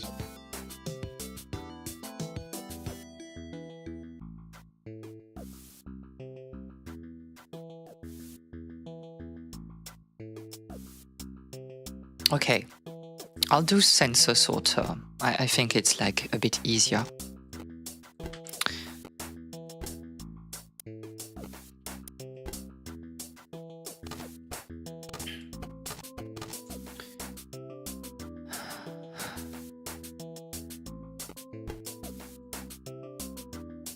No, not sensor, scanner. I'm lost.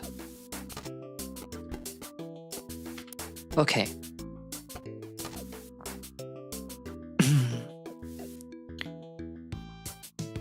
We want our frying thingy.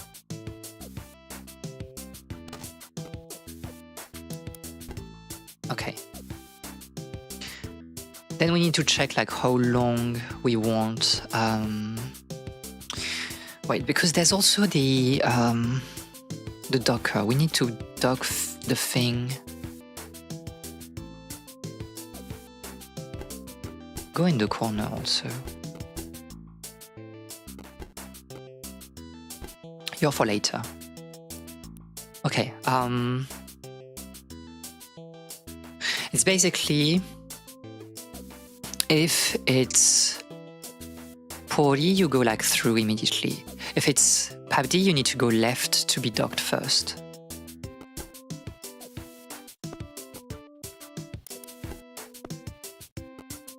Probably something like that.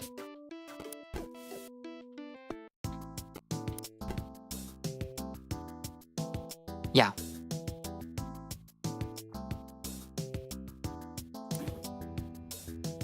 Well, of course, when it starts, you need to send the dough once. Why is it not scanning? Are you on the wrong side?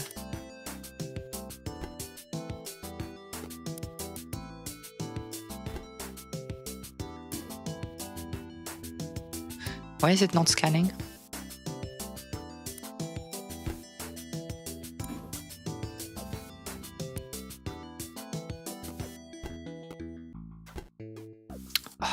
Is it? It doesn't really matter, but...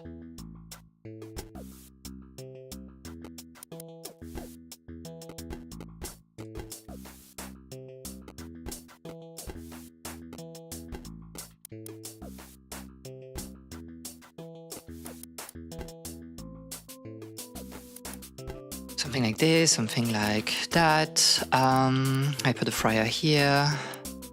I can like put the fryer there probably. Put this in there, this in here. It's not very compact. I don't need this one also.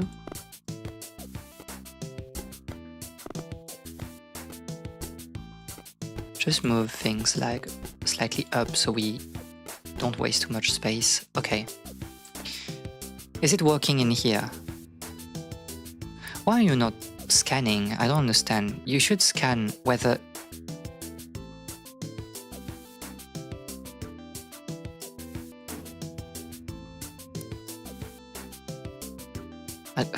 what? Machine. Scan barcode by on passing trays. On trays. Oh my god, it's on trays.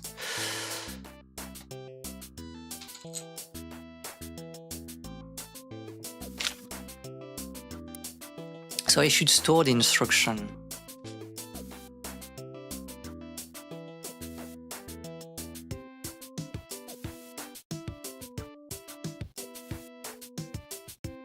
Interesting.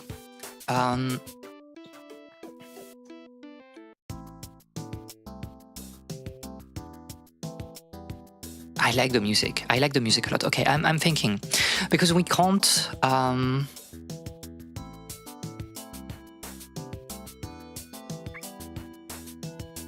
No, it doesn't matter. You can like passing on the tray, think. The tray will be held at the stacker at some point, right? It doesn't really matter. You need, okay, stack on tray, but after. So you can stay here for a little bit, probably. Because that would be the thing. What we might want to do, okay, it's this. And you scan there, because you need to scan on the tray, not like the food.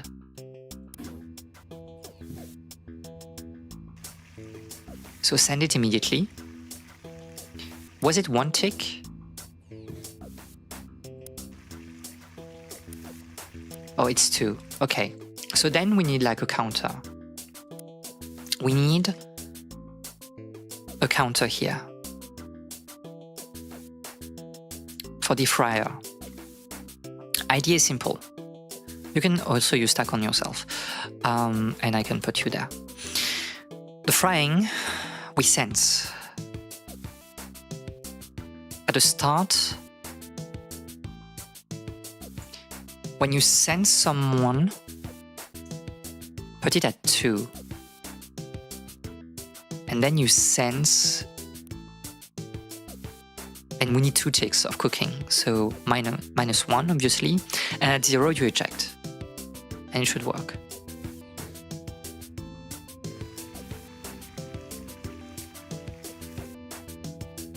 Oh, you stay 1 tick too long here for some reason. Is it the same thing where I need to send only like 1? Yeah, because again, they... it cooks before. Okay, yeah. The order of operation is okay. Interesting. So we have our thing, and now it's time to put like the thing. And I believe like it's always all the sauces, right? Yes. So what you do is that when you sense a passing product here,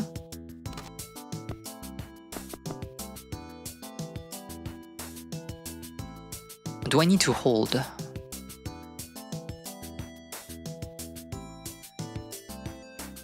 Because I feel like you would not be stopped. So maybe I should like put a something to keep you stopped here. Because when you sense, I think that's where you use like a multi-mixer and you send like everything in here.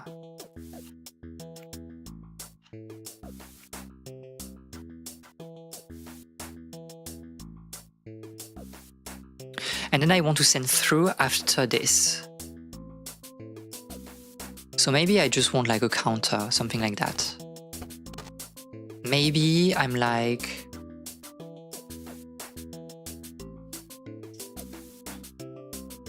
I feel like I can use a counter again. And I'm like, okay, if you send something, you start by saying, I don't know, 2.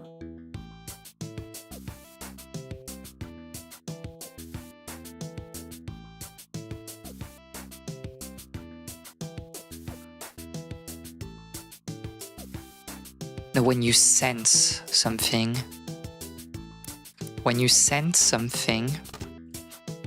you begin at +2. It's probably like it takes 1 tick per sauce, I guess. So 2, because it's indexed, it begins counting at 0 basically. And then every time, no, yes, maybe, I don't know.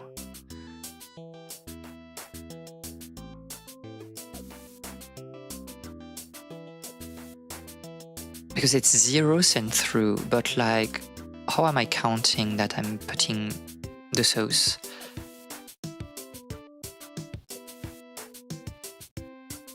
It will not work, right? Because you can see that it's trying to push every time, obviously. Machine has too many active inputs. Oh, you need to send like the sauces one by one. I see, I understand.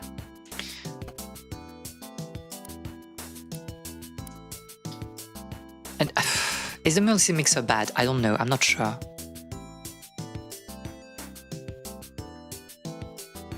How do I...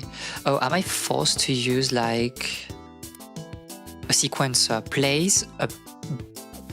Place back a pre-programmed sequence of output signals after the start input is activated. I see. Okay, that's how you do it. What I want is every time you sense something, it doesn't matter. I think this one is redundant. So this one is redundant. It serves no purpose.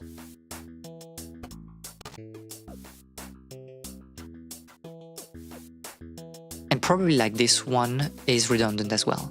Okay, you can like solve everything with a pre-programmer, I believe.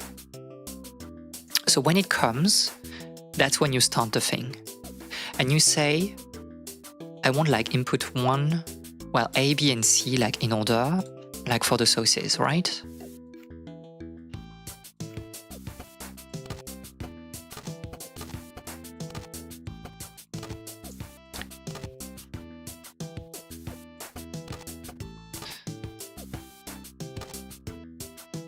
And then it stops.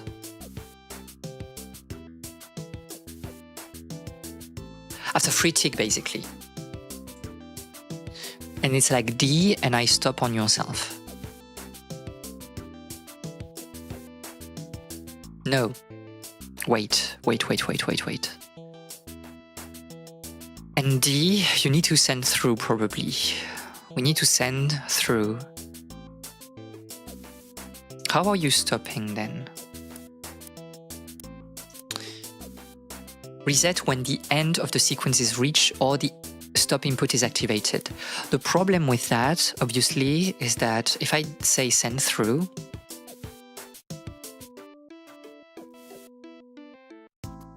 is that we need to wait for the end of the sequence of the entire thing before it starts again. But probably it's alright, because things have to travel a lot anyway. I don't think it's good in terms of time, but it might be good enough.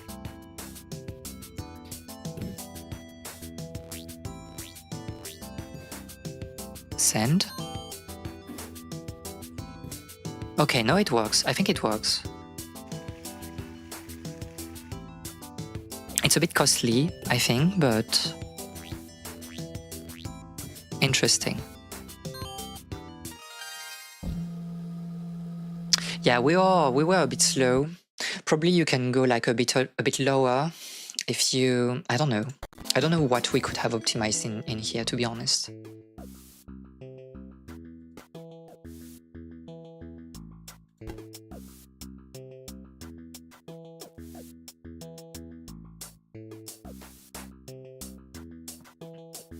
I don't know.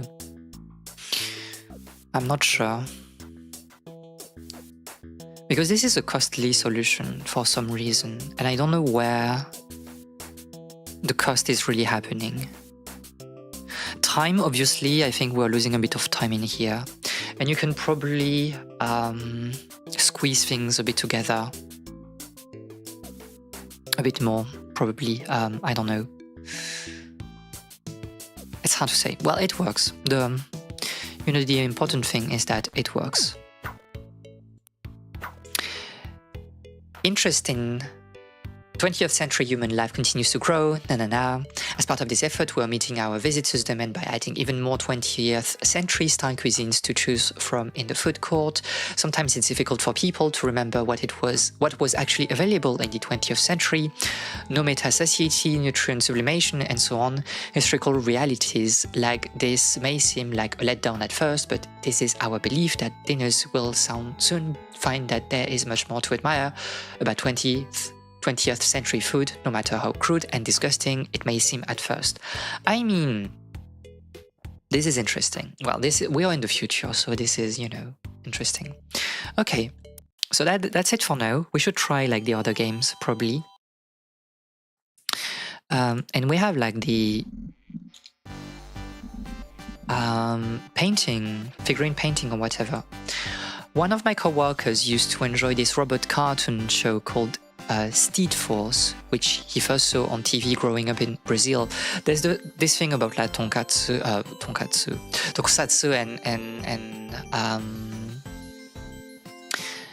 and Brazil.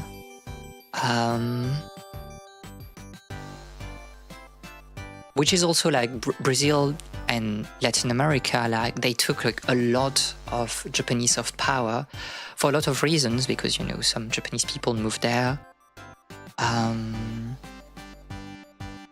But like they have like very peculiar tastes in anime, for example. I think like Rumiko Takahashi, she's well known, obviously. People know, most of what she wrote. But in Latin America, like, I think, especially Maison Ikoku, which is my favorite anime/manga, this is really something in Latin America and in Brazil. Like, this is the true waifu. Kyoko is the true waifu there, but it's very funny. I had some idea it would be fun to build some of the models with his son, but importing the kits from Japan was impossible unless you were willing to pay crazy amounts of money. And then you can do it on the computer, so that's what we're doing here, I guess. Hey! Hello, Secret. I hope that you are doing alright today. That's a very also energetic hey. All caps. Interesting. Okay, so, I mean, I've never really been into like figurines. Pencher for grabbing a part to detach it from the other parts.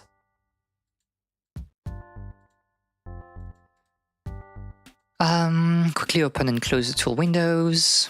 When using the masking tape, hold Shift to adjust the tape's position, tweezers to remove masking tape, pin washer to darken panel lines after painting your models.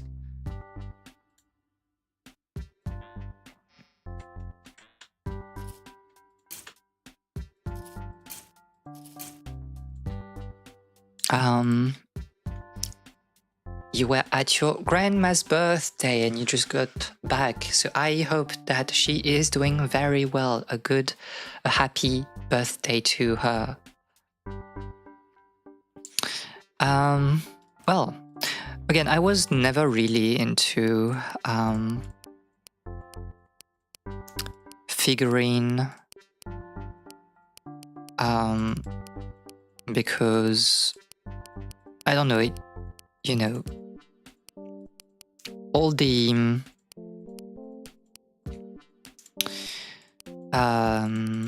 TV shows to promote like those figurines, I never got into them really. I never, I've never been big on mecha. I never been big on Super Sentai.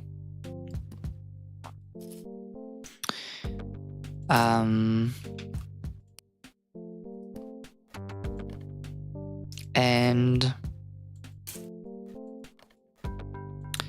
yeah, I don't know. It's really like we probably want to paint before assembling, right? The same way you would like do your VTuber model. You need to paint a bit more, draw a bit more than you need for like the movement and stuff. I'll try to like organize things so we can walk without too much trouble. I really want to go back like to the food court. I think it was fun. I think I missed like this type of gameplay a lot. And you have like a lot of people that are trying to emulate Zachtronics games and the programming aspect, but I think they don't understand that what feels good about like Zachtronics is that you don't really need like a background in comp science, and it's really about like thinking.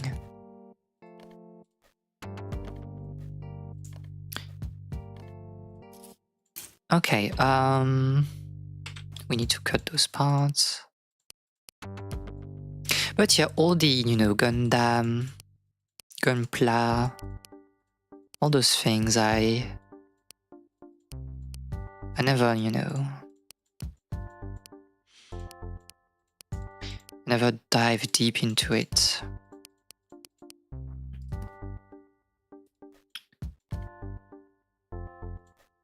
But a lot of respect for, the people that enjoy it. Because I understand how fun it is. There's also like a lot of people that are very into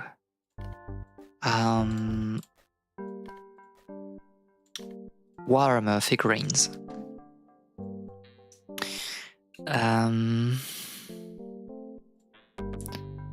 Okay, but how do I see like the...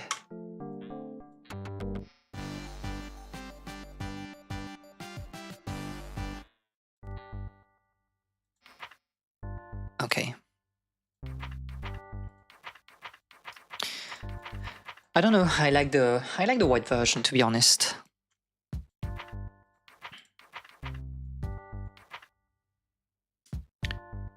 Interesting. Also very funny that it's in Japanese.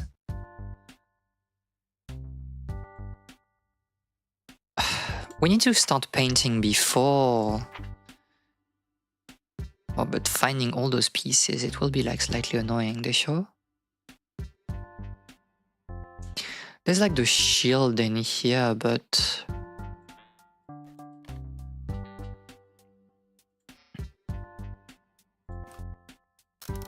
Oh yeah, I see. It will be like a bit crazy. No, I see the vision. Maybe I don't want to do that. Like, I was not here for... I mean, this is also very good for yapping, but I was expecting... Yeah, I see, okay.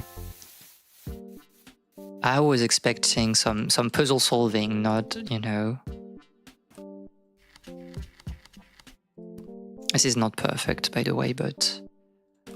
Yeah, I was not expecting to do those things. And this is probably something that I would enjoy like a bit more doing, like on... First of all, on my own time, and also like in real life. I was thinking a lot about like sewing lately. We can paint over, it doesn't really matter. Because then you have like the...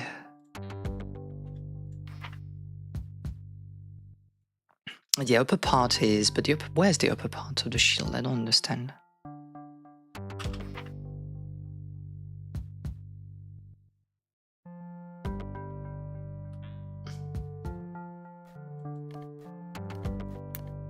Because, okay, that's how you are clipping things together. Oh, I can't unclip them?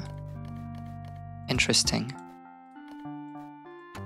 But where's the upper part? I don't know. Yes, this is maybe something I want to do like on out of time. I see the vision, not yet. I don't know, what is Chip Wizard? Something different from our usual fare. This download is a professional computer-aided design program for integrated circuits. Oh, this is like pure electronics? This is a bit insane then. I love it. Okay, we should get back to food court because that's really like the thing I was here for. This is really my type of gameplay. My ideal puzzle game.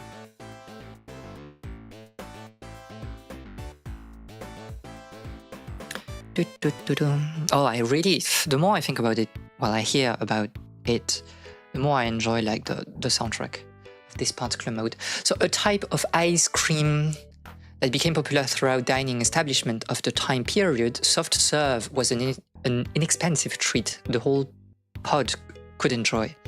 Note that this product is served cold at a period accurate temperature. What? Of minus almost like 3, no. It's like basically like absolute 0. What are they talking about? I don't know. Let's do it. Okay, so what? There's so many different things. I think we're cooked. Okay, so we can have like chocolate and 3 different like sizes, obviously. Then vanilla. 3 different sizes, and then there's the twist, which is like both, I guess.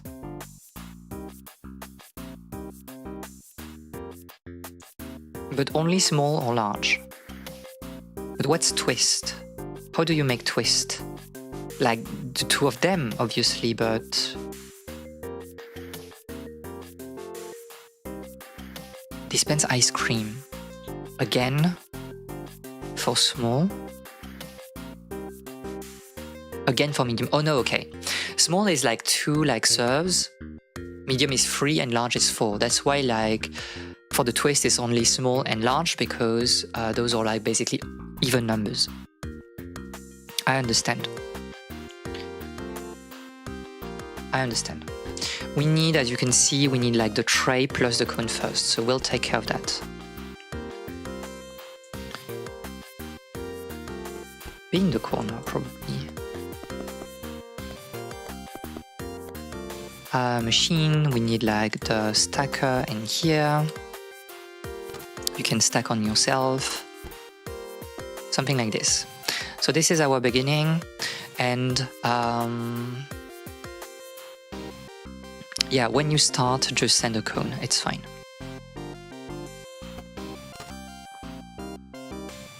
Put you, I don't know, I'll put you there for now. So this works. Product cannot enter in that direction. Yes, I'm cooked. Okay, Okay, there, perfect. And then you eject, we have this. Okay, now we need to think about the different... So we need to do everything here.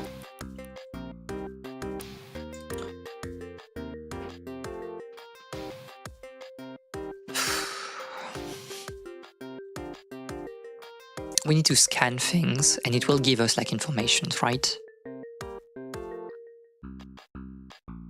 Because one solution, one ugly solution would be to make a sequencer for every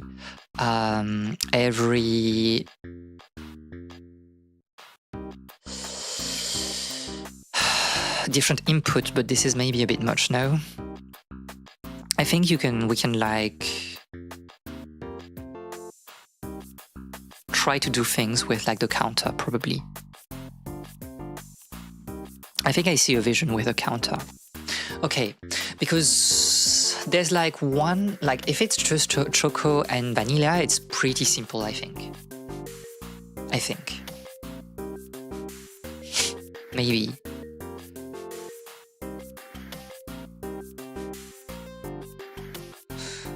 Maybe.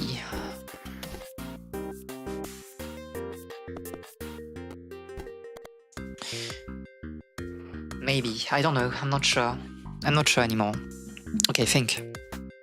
You need to dispense like this, and it has to be on a holder, on a sorter anyway. So just put that in here for now.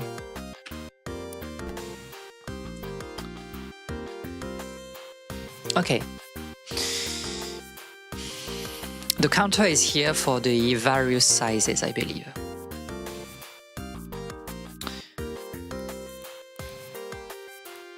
And depending on what you're scanning,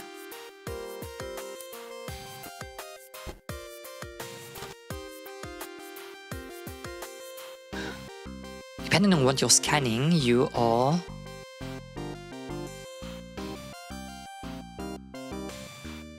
I see the oh, I have a vision. Maybe. Okay, so small, you want 1, medium 2, and large 3. And we know we are starting to index from 0, so I think this is good.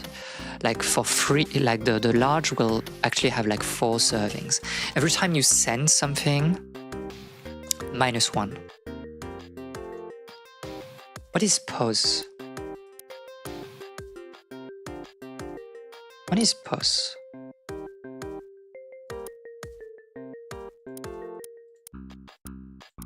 It's not in the... I have an additional like output indicate when the current value is positive. When it's positive, you still continue. Oh, interesting. Continue to serve.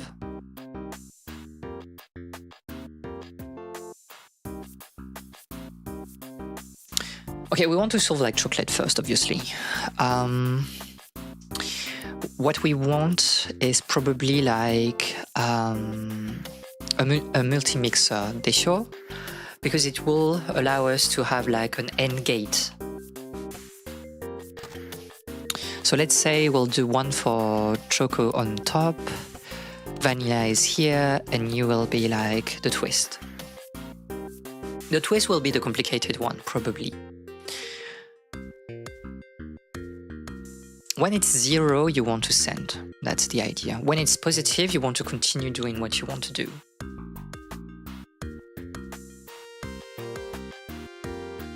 Oh, I don't know. For twist, I don't... Twist is like the tricky one. Because for twist, you may need like...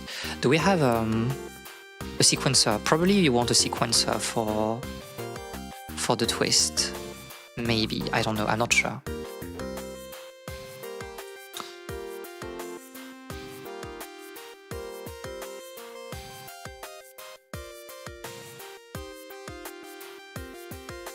Huh. But then I want a sequencer for everything, no? Or I want a sequencer for... I might want a sequencer for... I want 3 sequencer, maybe.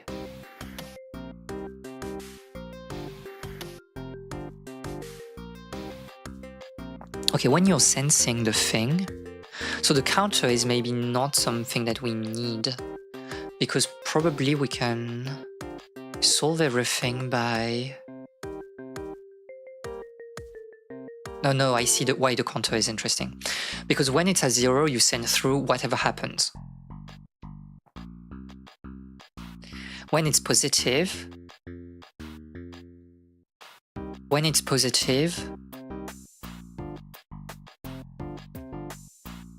positive is like, what is positive for them? Is it like 0n?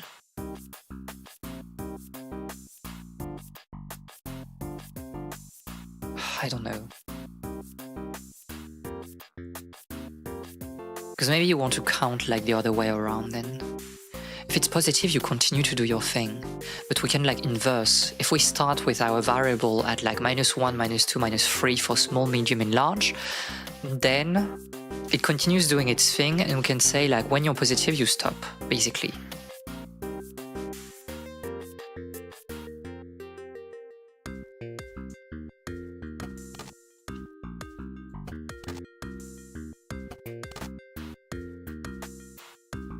Anyway, we have a scanner, and the scanner should go for every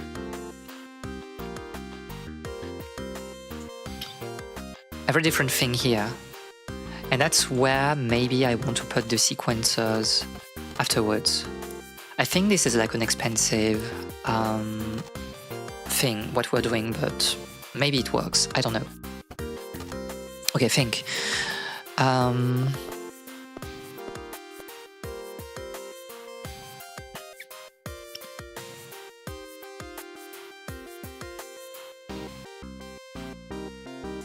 Stop when... Okay, I see.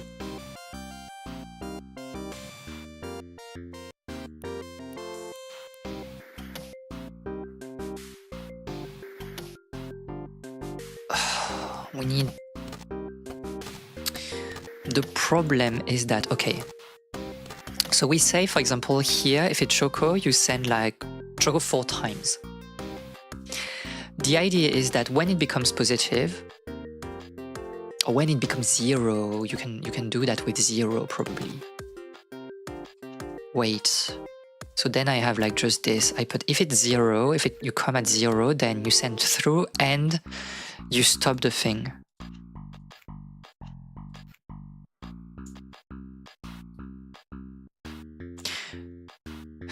And you start when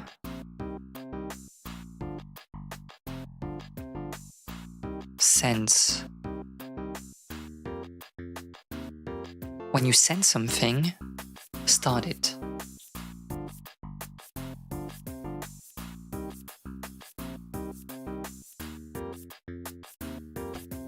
So this is like a bit dirty, but so sense would go here, and I need like to put those things in here.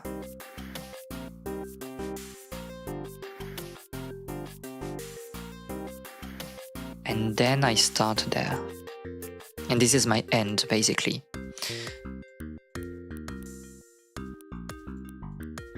And so now I need like 2 more for Choco and Vanilla. It doesn't really matter, to be honest. I could have put like...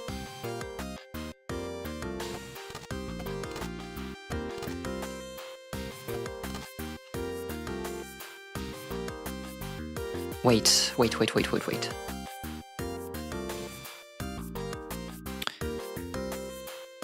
Oh, and an A here. And then yes, I do like B and B here, and you go to Vanilla probably. And maybe it should work. I think it should work. No, you need to stop. Stop first. What is wrong? Why did you send it immediately? What happened? You were in here. Small +1. Because you have sensed it immediately. So I need to... Oh no, I need to put like at 3 probably, no? With this particular...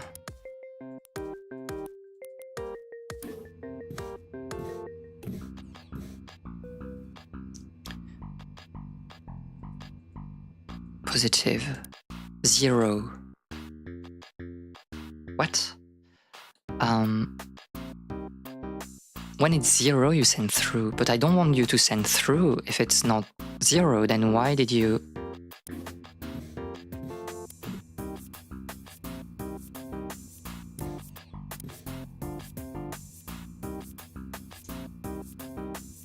Sense. -1 on sense. Because you have not even registered that... Oh, I think it's another priority thing. Because he was at 0 immediately.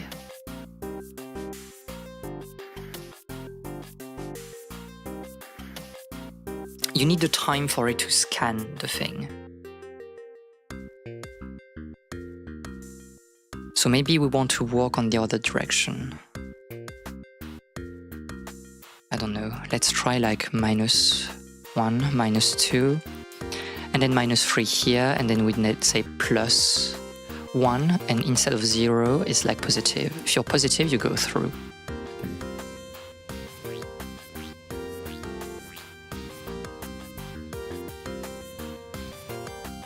Okay, so positive is like 1, not 0, 1. So...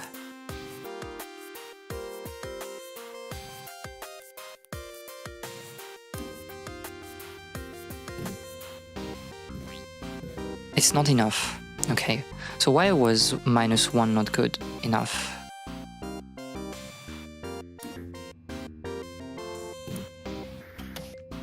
You have been sensed, so... Oh, but you had only like the opportunity to put once because you're scanning too fast compared to...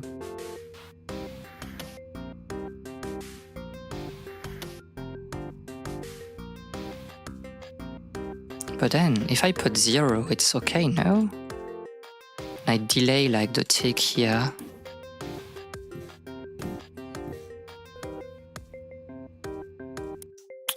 No, because again, if I start at 0, I wish I could change like the initial value of the counter. Because he would send before scanning and... gosh, it's annoying.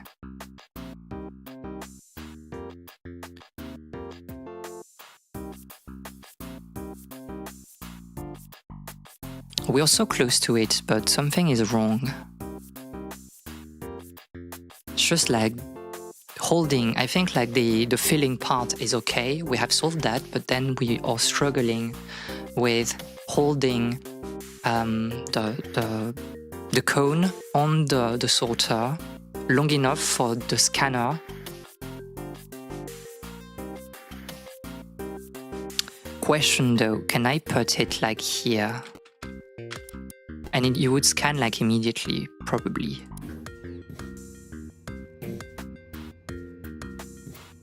But then you're not sending it. Why?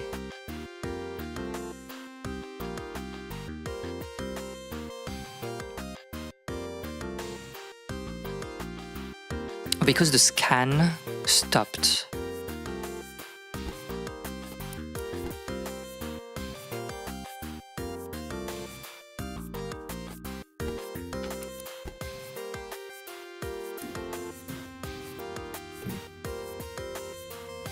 Interesting. Because the way I've set up things,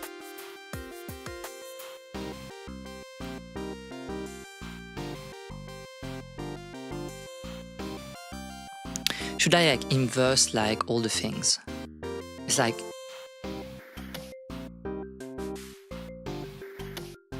I would receive the signal only once, so unfortunately, no, you need...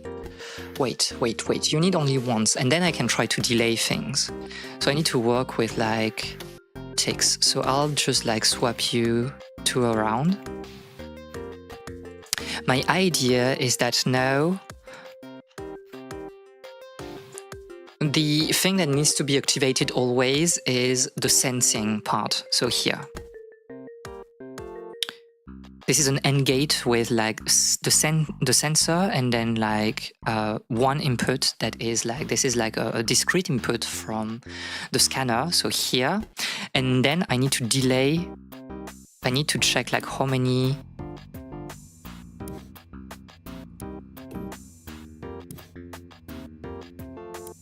but that doesn't work because again, like the holding is too, you don't receive the signal, so you need to be there.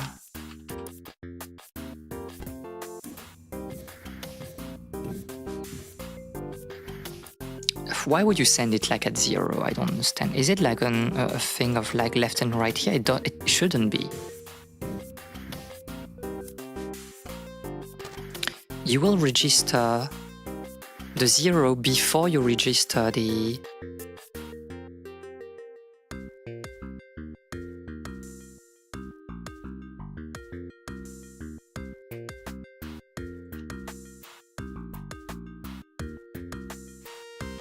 Can it be also like top top to bottom in the way it's lined in here? It's not, I don't understand. Why would you send it immediately? Why won't you begin like at... The first one is a small one. How do we hide the cables, by the way? I can't remember.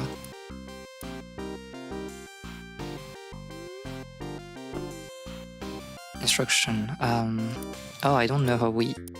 There was an... Okay, it's shift.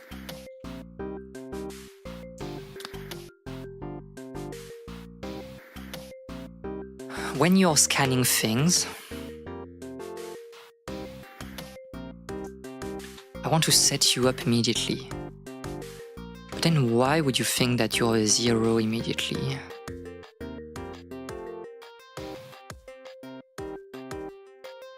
You're not even waiting for like... It's like you come,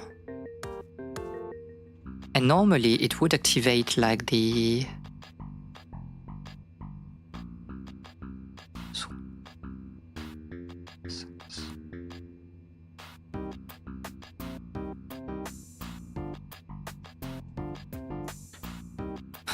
Interesting.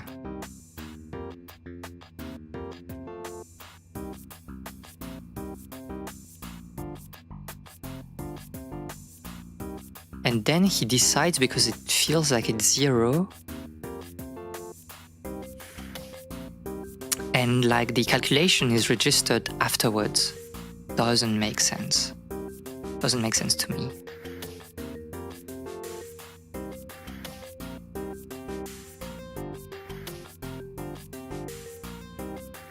Another way of doing this is... No, it doesn't work. I need a counter. I need a counter, but I don't know how...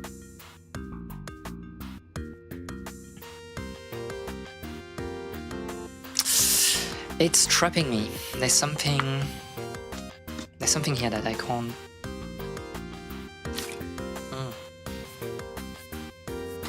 I don't know.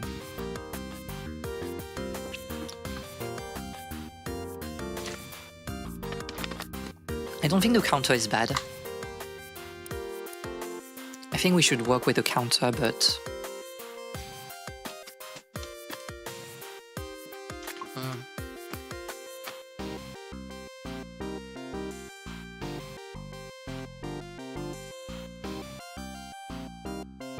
And why is the positive not working then? You send only if it's positive.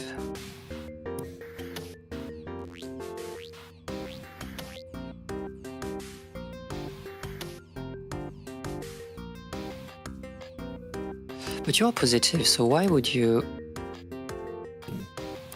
Okay. Wait.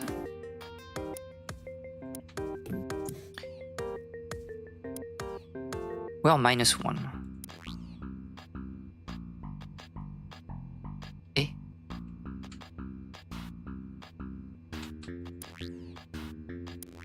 Why are you counting backwards? Every time you're sensing things, you should like count forward. What?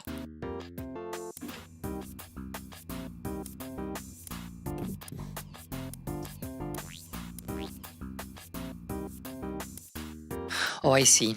I see the problem. Because it should not be... Okay, I think I see the problem. We need to tick only once for the number. Oh, okay, I understand.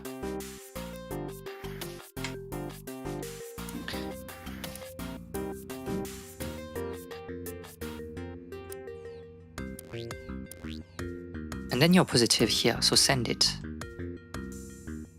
Okay, so we need just one more, but it works, I think.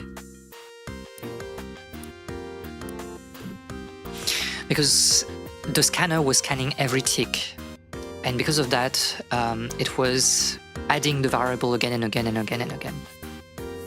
The -1, -2, -3, whatever. But we only need to have it once. I was like, you need to plug it on the starting thing, because it's just to instantiate the variable, and we don't want to check it several times. So maybe here it's working. So 1, 2, and send it. Okay, so we are almost there. We have the right thing. The problem is that it's trying to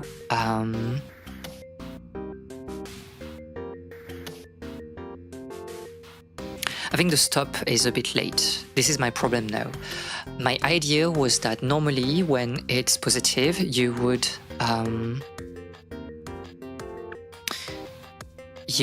stop.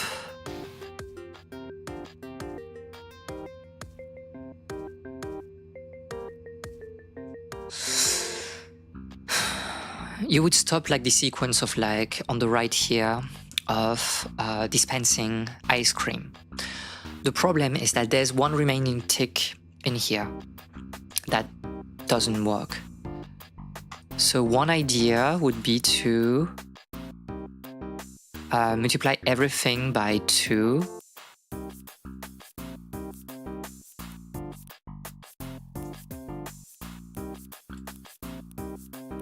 And we need to probably you need to be, I don't know, 1, 3, 5. Would that work? But we are very slow now. Okay, it doesn't, because we are just a bit too... Do we need to begin at 2, -2 then?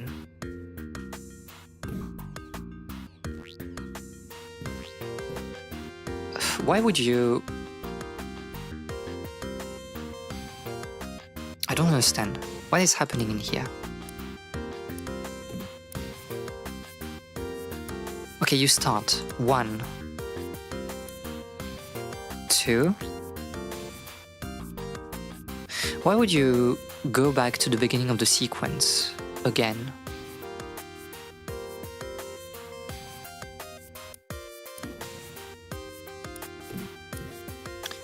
We can see that like it's starting, right?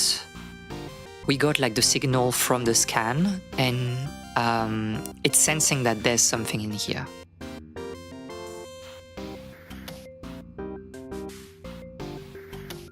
But then this feels redundant, this particular thing.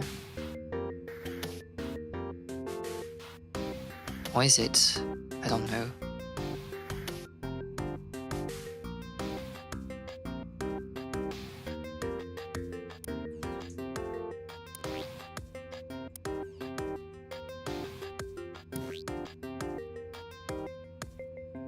I don't understand.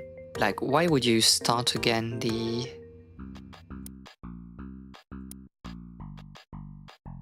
reset when the end of the sequence is reached or when the stop input is activated.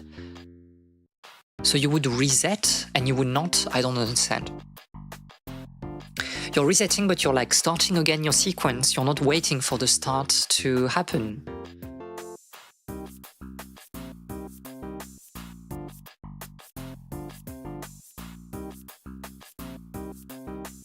I don't know why, what's the difference compared to the one we did like before. I don't know.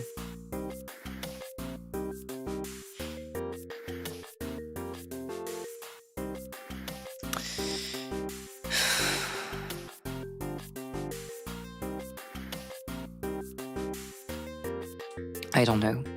Also, my model is stuck in, I don't know, in place for some reason. I don't know.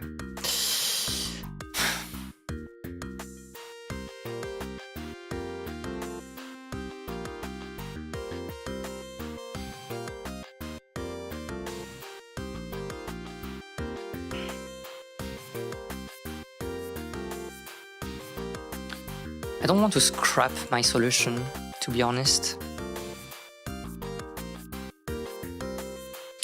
But I think like it will be necessary at some point. Like I don't see how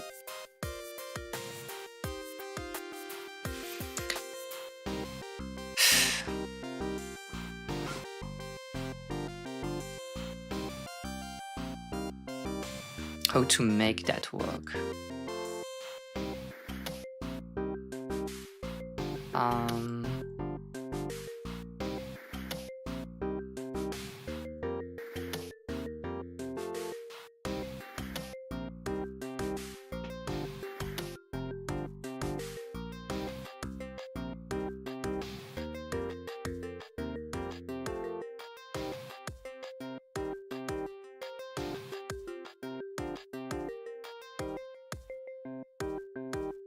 I think.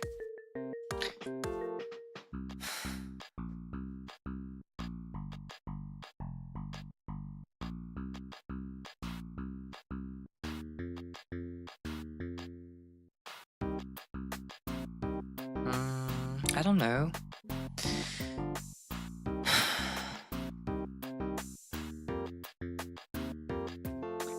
It's like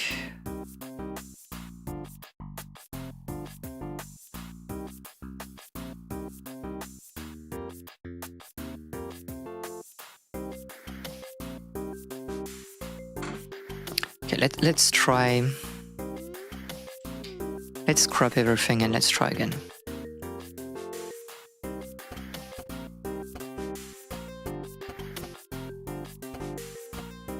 There has to be something I don't see, something that is obvious.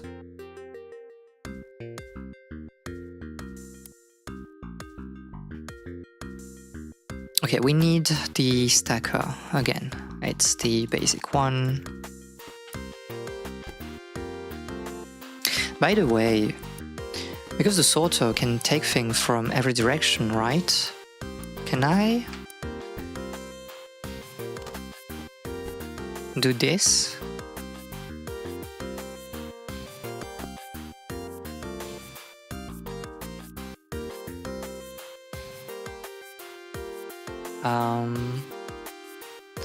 Because I can combining you, but I can like do the cone first and then probably like combine you afterwards, no? Does it work? Like, let's just try like something kind of void. I'll send you through immediately. And normally you send a trail as well, right? Yes, it works. Okay, so I can work like this. But we're not sending you through immediately. So the idea now is to...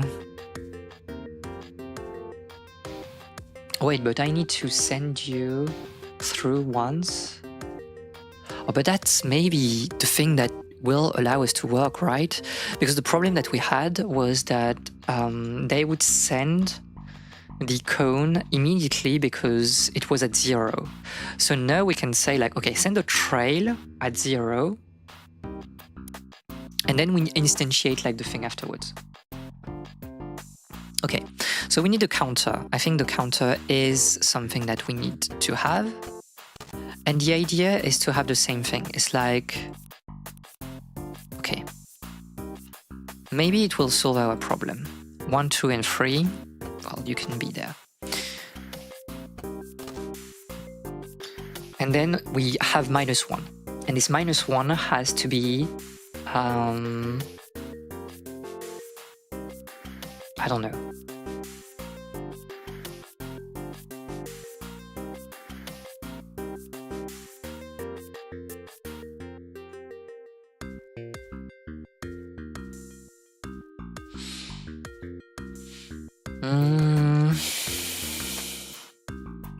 Why am I like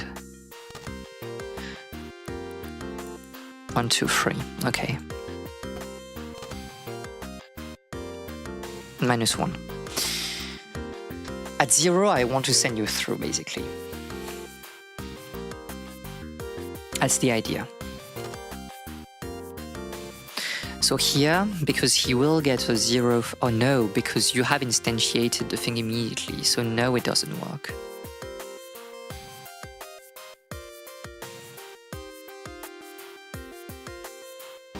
Oh, it can be something like if you sense I don't know, if you send something from, yeah, I don't know. Because you kind of need like a buffer.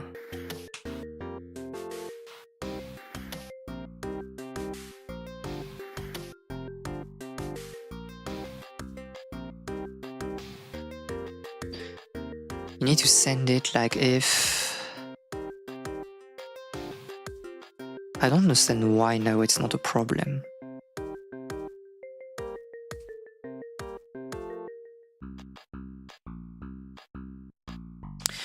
Because you would check like immediately, it would instantiate like the variable. And because of that, we are stuck in here.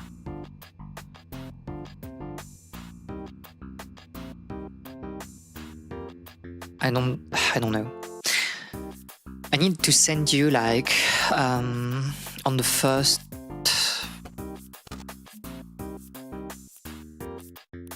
For example, I say that if it's A, then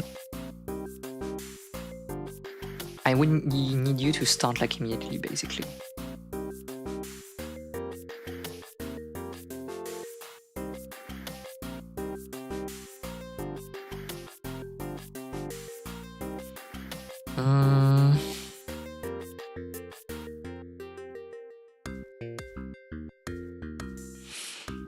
Because my idea is that, okay, we need like a multi-mixer, whatever. On A, on the first one,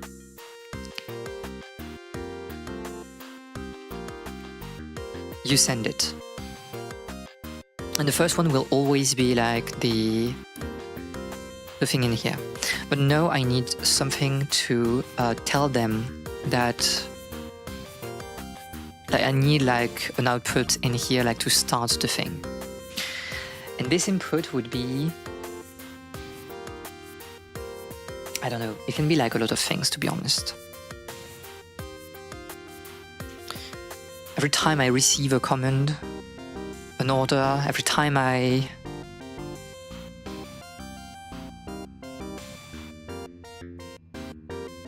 that's probably the way to go now.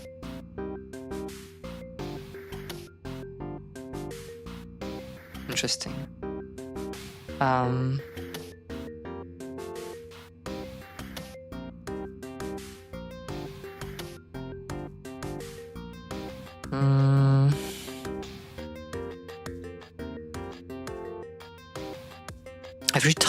Every time. I'm too tired to understand any of this. This is not an easy game.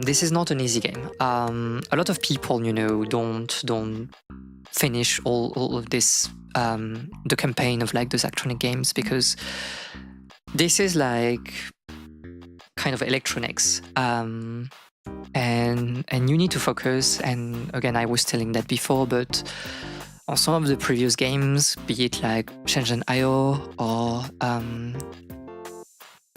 Exapunks, I think it was called, you could spend an entire night working on a puzzle. And technically, like probably like on the latest puzzles, every of them could be one entire stream by itself. And I try to explain what I want to do, but right now I have like multiple ideas at the same time, so it's a bit difficult to try to explain them properly.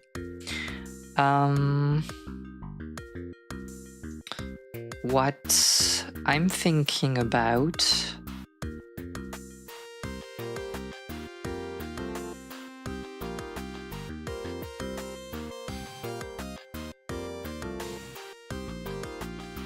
I have an idea maybe.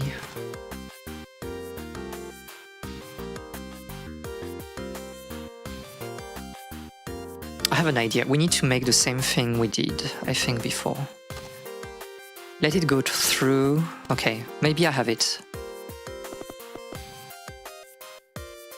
We need 3 of them. The same thing we tried to do at the beginning.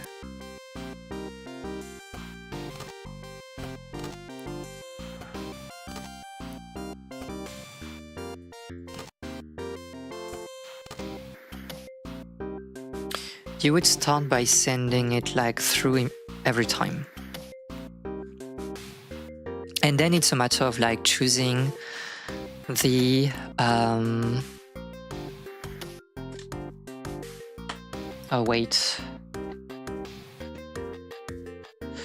Wait.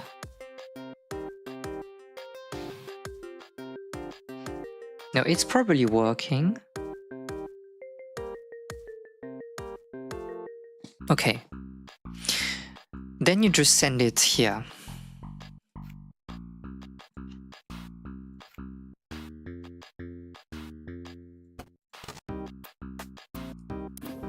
So every time they will send it.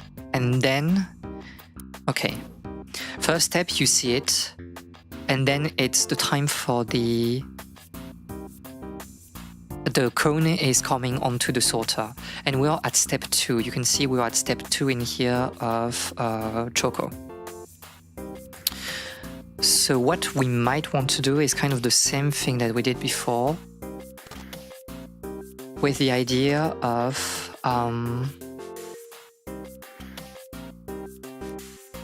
if it's Choco, you send it 4 times. If it's vanilla, you send it like 4 times, and then it's a mix and match if it's a twist. Then we need to add 2 multi-mixer. 1 for Choco and 1 for... Okay, so B, you would be in Choco, B is here as well, and C, you would be here. And then I send you here. Okay, then we need to stop. You need to stop when 0 is reached.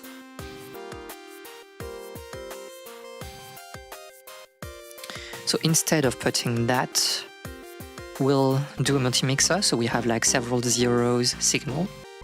And basically the 0 would stop you here.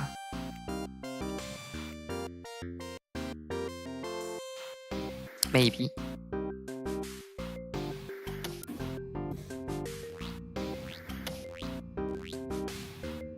Wait, why are you not stopping? Oh, because then I need like to set up the -1. And the way we do that, I think it's pretty simple, is that we have a D signal every time in here, at the same time. And you would send that like D signal onto this thing, and this is the thing that will count down. So here.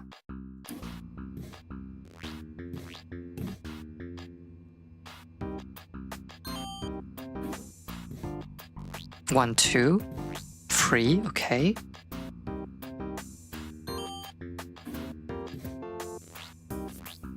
before the entire thing, you stop, send it, and it's working. It's working. I think it's very clear. I think you can see like on the left side of the screen, it feels pretty clear to me what is happening. Okay, no, this is like the hard moment. Is the twister working? I think it is. There's no reason why it shouldn't work.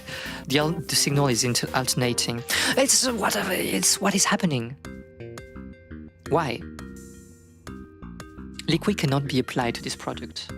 What do you mean?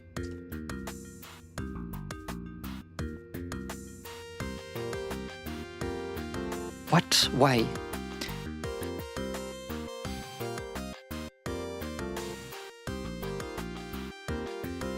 I don't understand. It was perfect. Everything was perfect. Oh no, do you need to send it like at the same time? I don't understand.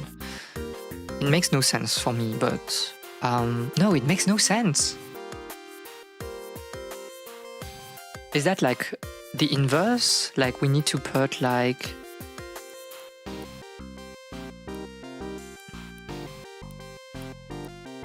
the vanilla first? I don't know.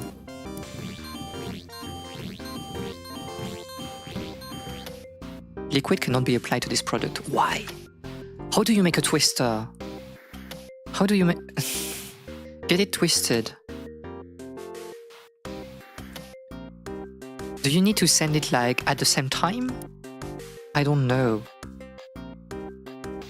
Lock in. Do you need to send it at the same time?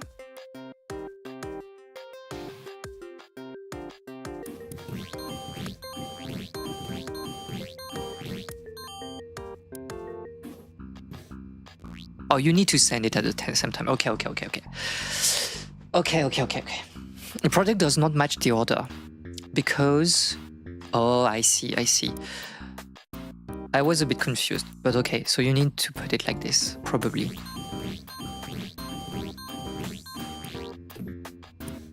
And then here we have like the double. It's a bit weird because like I feel like you have the double amount of the thing, but no, okay, it works. Okay, perfect.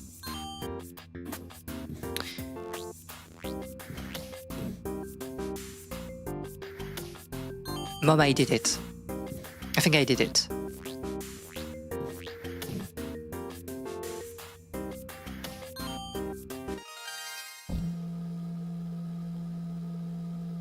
Cold?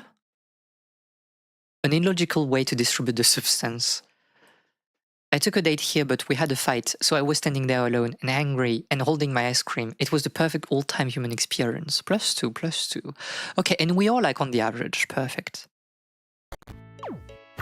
You can probably try to go lower. Like probably here. Can I just... Quirky they are, how much personality they seem to have. Maybe one reason was that because there just wasn't anyone to stop you from putting whatever you wanted into the game. Whatever weird idea or strange observation you had, you could do it. So I just want to... Probably the optimization here is on the twister, I guess. If I have to guess. You could probably optimize the twister. Or maybe I don't know. I don't know what I'm talking about. Because how can you like... Only with two things, maybe like the twister, the third one for the twister is not needed, and you could like squeeze all the information in like two like sequencers, but maybe I don't know. Okay, let's try to do like one last puzzle. We have also like another mode that we haven't done, right? Like it's... Well, there's a solitaire, but like there's also like hack match. Let's try like to download this as well, the forbidden path. And we'll check like chip wizard in the meantime. What the heck? It feels very close to what Shenzhen.io was like with the different input like here. What do I need to do? Oh my god. This feels like it's the hardest of them all, right? The layout windows is where you will create your integrated circuit by layering metal, silicon, vias, and capacitors. The specification window describes what you must create. It includes a list of input, which enters your circuit, and a list of output. Simulate an anana, and you can visualize it in 3D.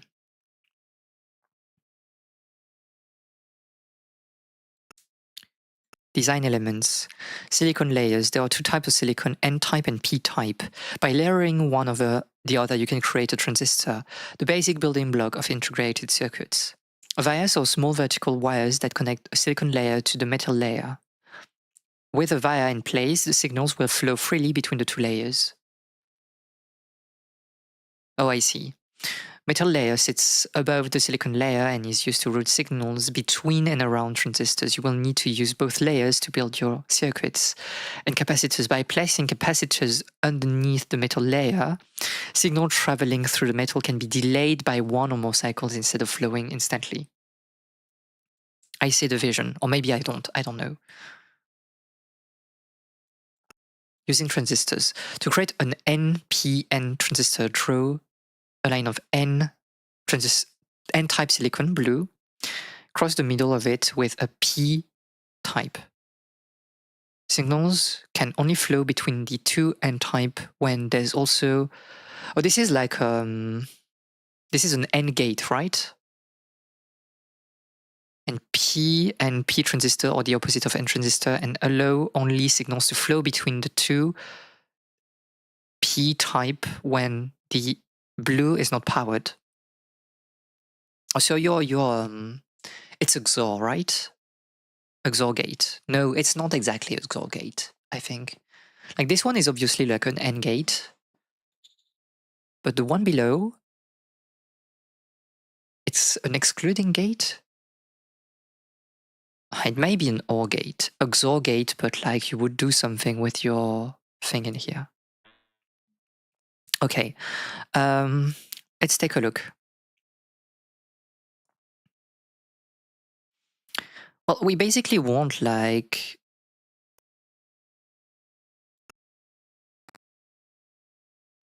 in you all linked together, right? If I try, we can see that it matches. And obviously, like I want to do the same in there with like the B thing. The problem by doing this, very interesting also symbol that I'm drawing, whatever.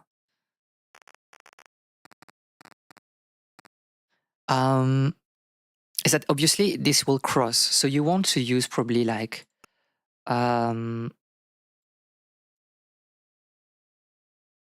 you probably want to use like how do I remove it? An N-type here and like a via to like put them together. And so the metal can be like in here. And this should work. Oh, and V has to be linked together as well? No, okay, it works. I told you that I started in sale at Sawayama and also spent some time in marketing. And I did enjoy my work, but after a while I wanted to try something new. I've always been a tinkerer of sort, and the idea of working on engineering side was starting to appeal to me. And then my time in Japan, I met another friend. I guess like this is very like it's like an autobiography, right? Of like of the two of them, maybe. Okay, so now we do an AND gate. The idea is that in and out X.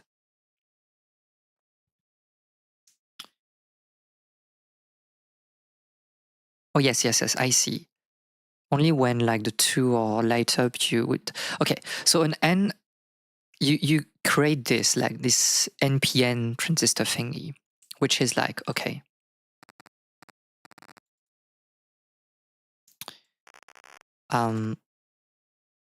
So we need like basically this. Or I can also like remove you. And basically that. I put like a via here. And the idea is to have like a P thing in here. And this is like my AND gate, right? And so now I can just like, whoop, put you there. I put a via in here, and now it should work. Yes. So that was my AND gate. Very well. And I guess like, yes, we try to do an OR gate.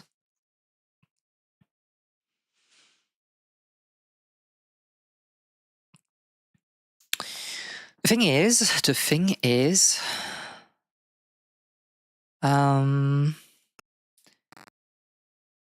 like I want one of you to be here and basically that, but this wouldn't work, obviously. Like this is illegal for various reasons because it's meddling with the in signal. So what if we put like,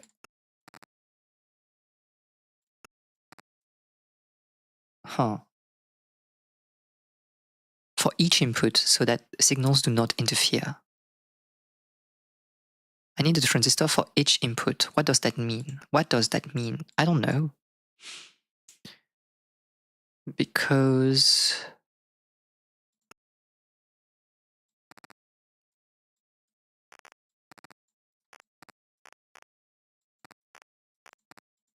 do I need to put you like at the, I don't know. Thinking is hard. I think that thinking is hard. I don't understand. How do I put my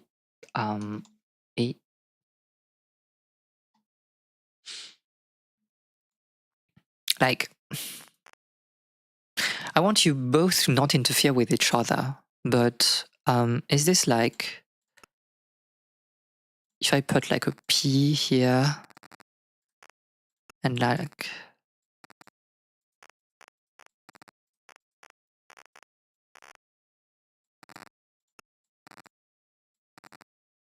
something like that? Is it working or is it not? I'm not sure.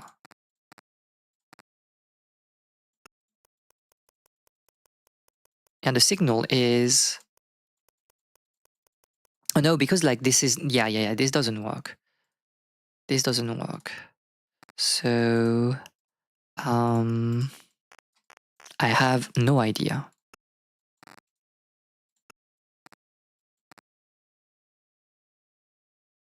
I don't know, I don't understand like what's the innate difference.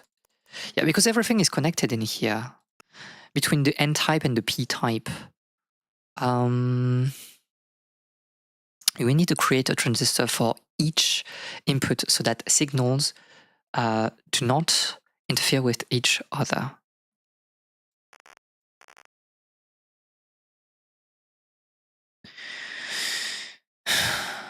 With each input so that signals do not interfere with each other. What does that mean?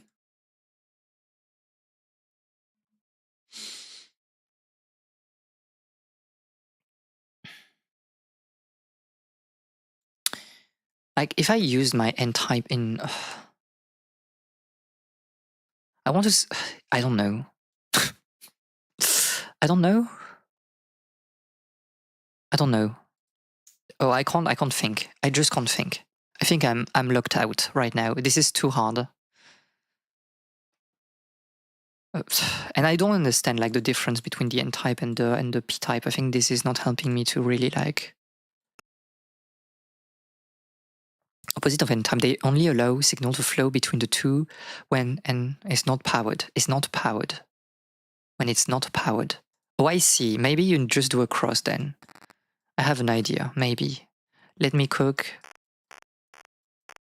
And then we can try the last mode and stop the stream. Okay, my idea is that you have like a blue N type here. No, it's a... Okay. So you have to be this, and you go here. Maybe. And the idea, so I will have like all the signal from the input A, obviously. So what I want to do maybe is to have like this crossing, and you will cross and send a signal, obviously. So now that we have that, I can put you in here and like this maybe, and it would work, probably. No, because it's touching each other. I don't understand then. You need to... Eh.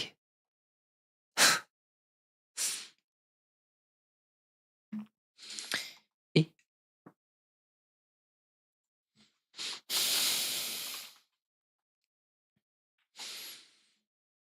I don't know. How do I disconnect them? We need to create a transistor for each input so that signals do not interfere. Basically, it's not interfering until I merge them together in here. But like, how do I merge it to...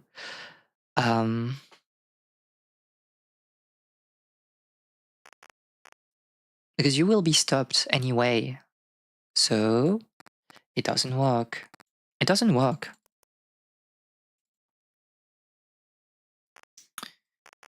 Obviously, if I...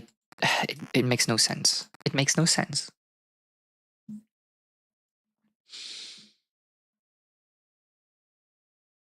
I don't know.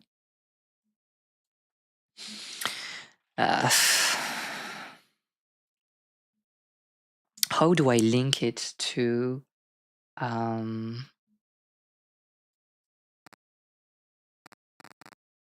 no, it's...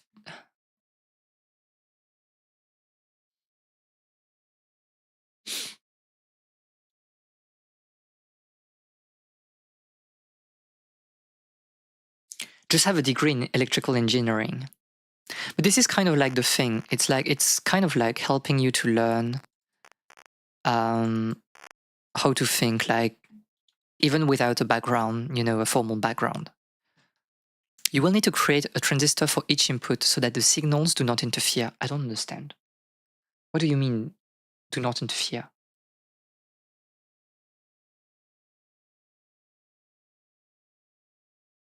An input so that it does not interfere.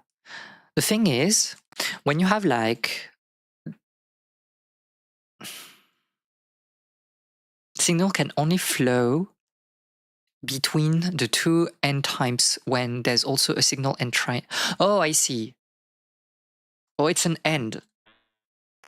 Or you create a double end. Maybe no. Wait. Maybe? I think I have something, maybe. Okay, because like you need to use like the V plus, well, plus V to always have like something. So if we do that, it's always up. You're always up. Okay. So the idea now that I have is that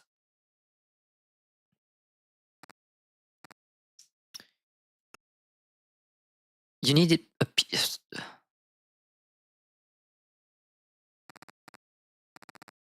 Okay. I have a vision.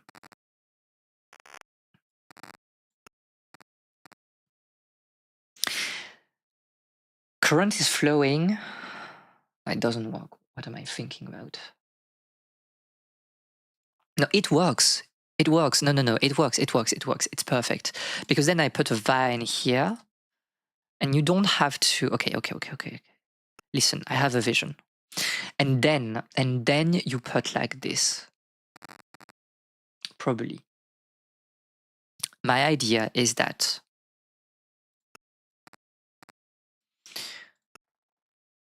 you will always have like some currents in blue, but it will be stopped by the red. And the idea is that it can only pass to that point and that point if the input is up here. You can see that it's blocked on the first step. But then we have like an input from Oh yeah, because I forgot to put like the via in here.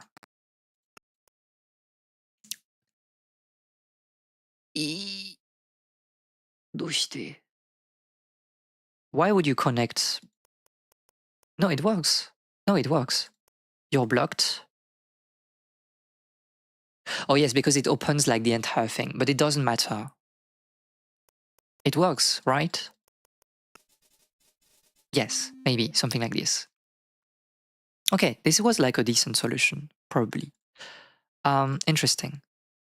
And I just want to check like this one, and we can like stop the stream. It was a weird stream, but like I had fun at the very least doing some puzzles. In terms of yapping, this was, you know, not the most yap heavy thing, but... Okay, what's this thing about? The Forbidden Path.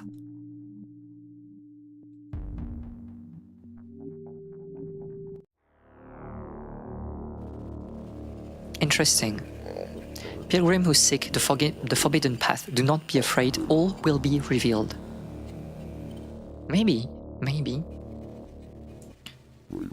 You have suffered much to come here. I fear the death. Who is sending me a message?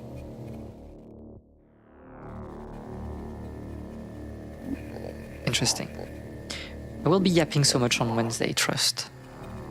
I mean, don't worry, like you had things to do in real life, and I think it's more important than being on the stream.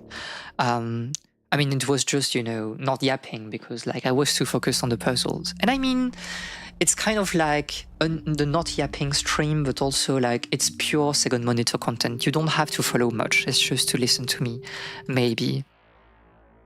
What the heck? What do I need to do? What is this?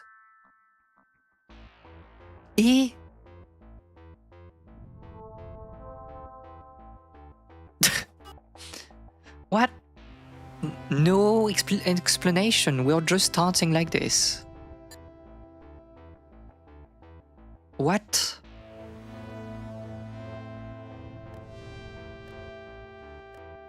I can move things. Skin. Ignore.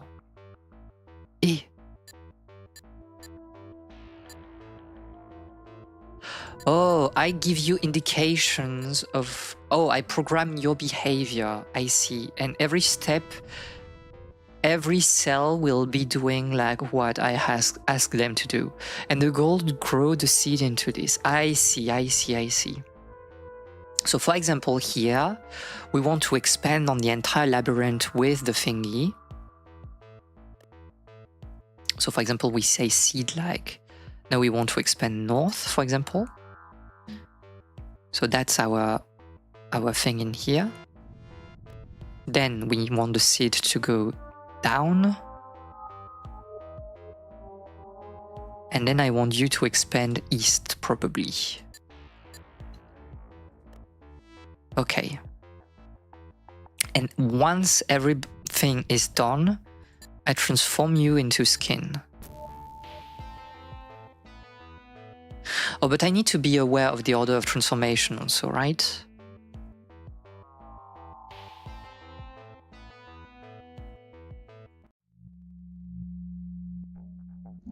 Okay, I see.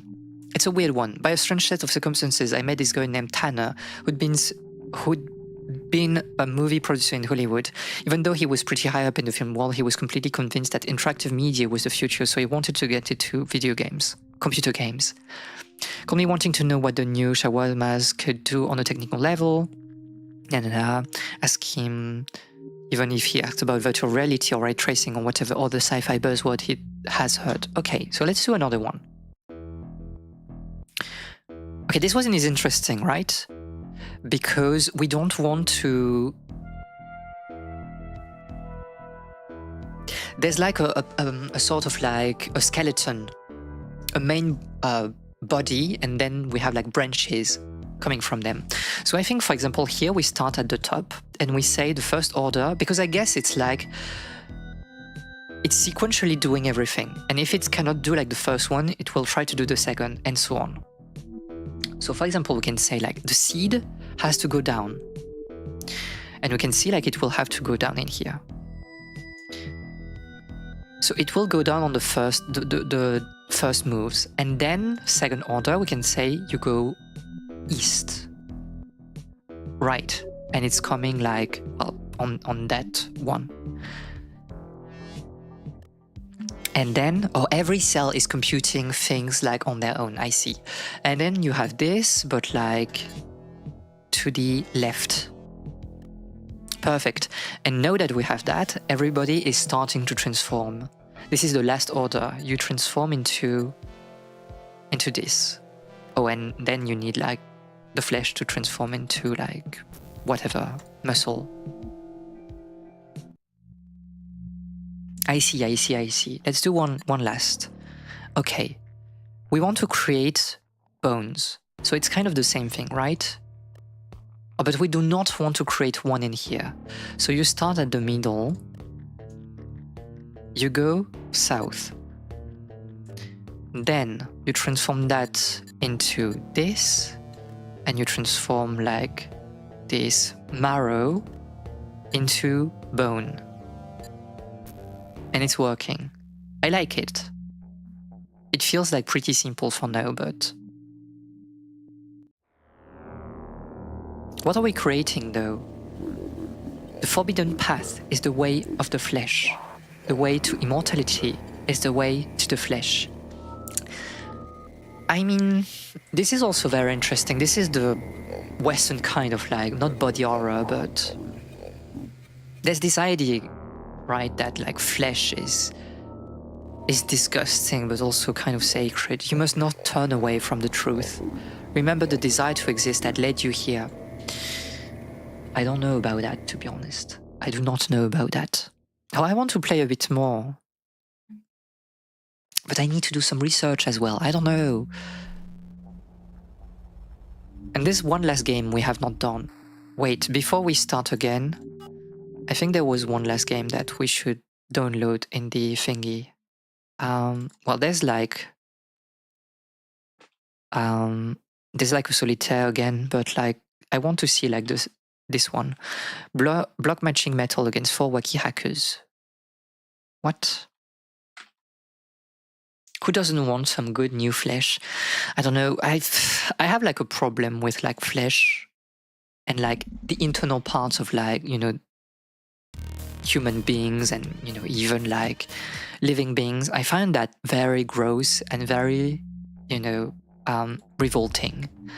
Even like thinking about like my heart beating in my chest, it makes me very uncomfortable. So interesting.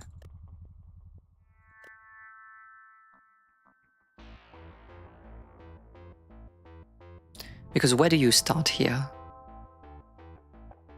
Do you go like west in here? Interesting, you can die also. You can choose to die at some point.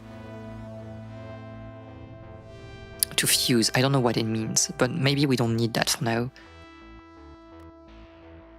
Seed north. Then south, probably. Oh, interesting. It will try to... Oh no, because I have like an order to go left. Okay.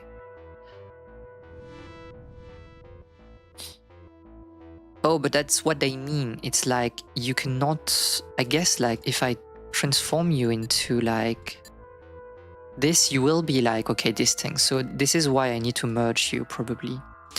So here we want to fuse things.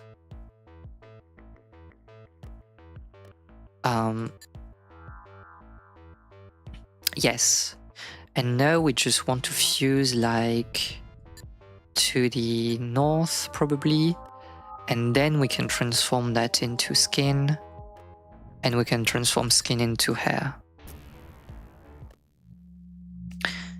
That's why it's effective in horror media, I suppose. Yes, but like... I feel like in some horror media, it's also like a joke, right?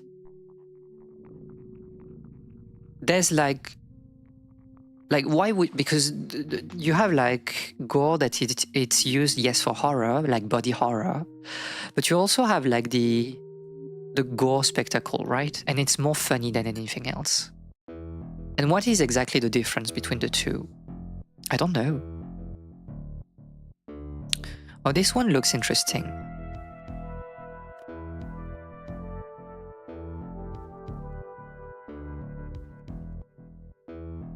Because you should die at some point, no? We want to create like that and this, but they come from the same thing. So I don't understand how... Or would it be like... Oh, I have an idea. This is like an order of operation, right?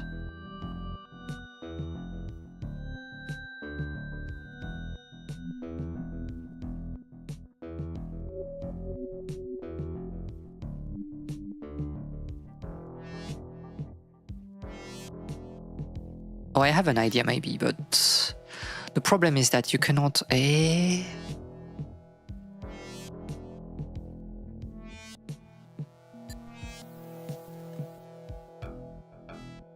South. Oh, interesting.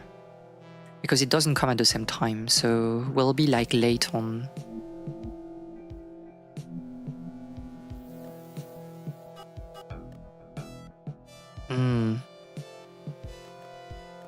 What if I start like this with right? Then you would reach it like first, but then if I put like north on the next one... Oh wait, I selected the same. I have this annoying situation where you will start before it ends. So maybe you should start in here, and so I can have you go left before you go up. And then in this stage here,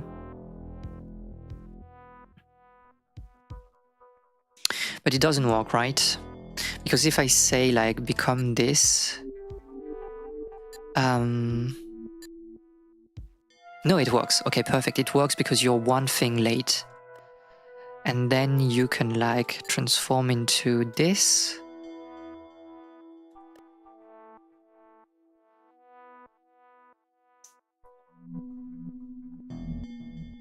But I need you to fuse. I need you to fuse horizontally before you like become that. They sure?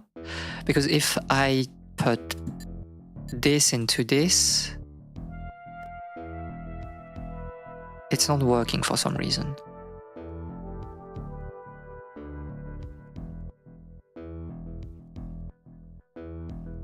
Oh no, it will try to... Oh, I don't understand.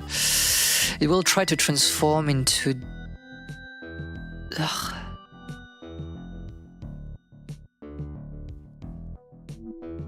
How can I don't understand. I'm not talking about funny gore, it's not peak. I do agree. I mean, we do agree, like, on funny gore, it's not peak. My question is, like, what's the difference between, like, funny gore and horror gore? It has to be a difference in the way you're, like, showing the gore, right? But what exactly are the elements that distinguish the two of them, is my question. I'm a bit lost in here, I will admit. I don't see the vision. The problem is, like, how do you... how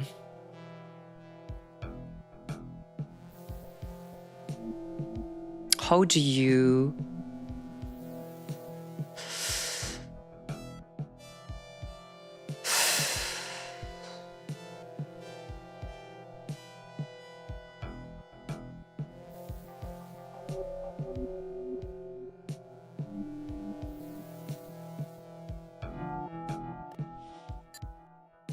I can fuse also things, but I don't know.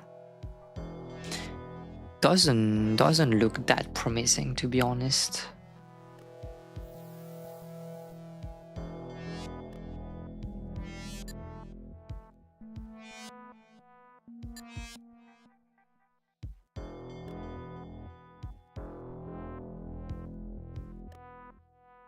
What is metal?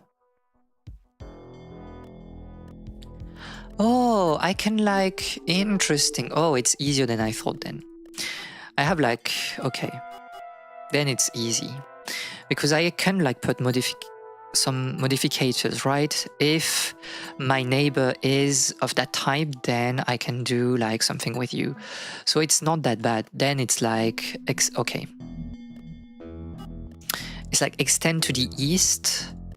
If I can like, it doesn't really matter. You can go like north probably. Here.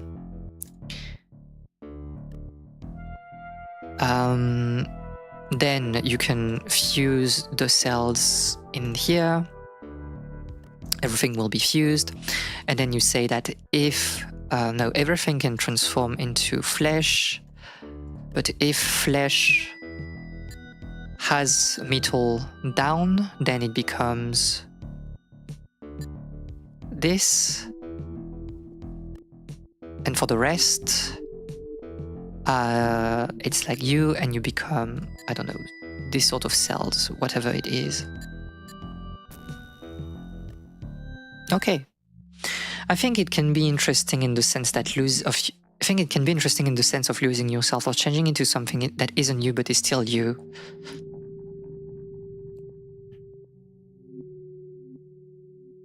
Yeah, I do agree. I mean, this is like the part of like losing control, right? And I think you're losing control.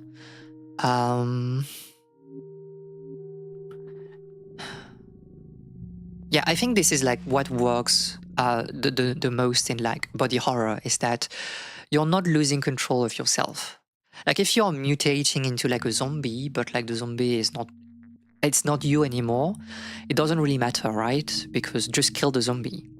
You should do it for survival, even if it was your best friend, who cares?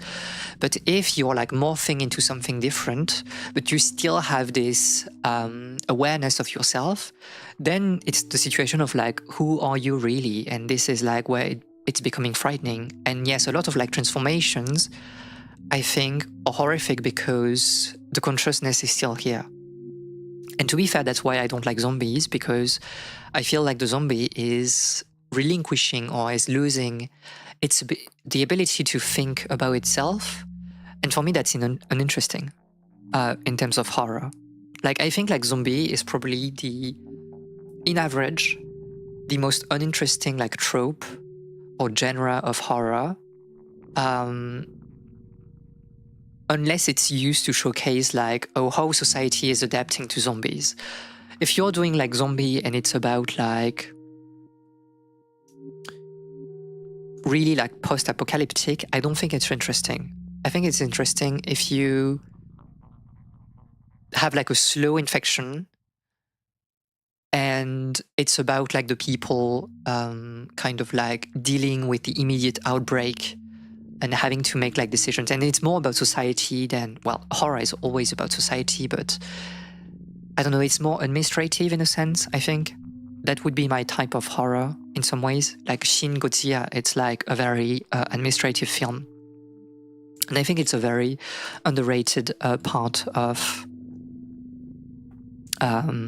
horror. I thought it would die down, but Tanner called me even more as he put together his game studio. He'd call late at night, not to care in the world about the time difference or how long distance charges from Los Angeles to Kansas City. I don't know what he saw in me that made him want to bounce idea off me, but he did constantly. It was fun. He had a way of catching you up in his creative energy. He said once he got Inner Sanctum off the ground, I had a standing invitation to move out there and direct a game. I'm not sure I'd quite believe it. Interesting. Let's do one more. This feels cooked. I will say this feels cooked. You probably want to begin on the corner. This one or the one below. It doesn't really matter, I think. Or does it? No, I don't think it does. I don't think it does.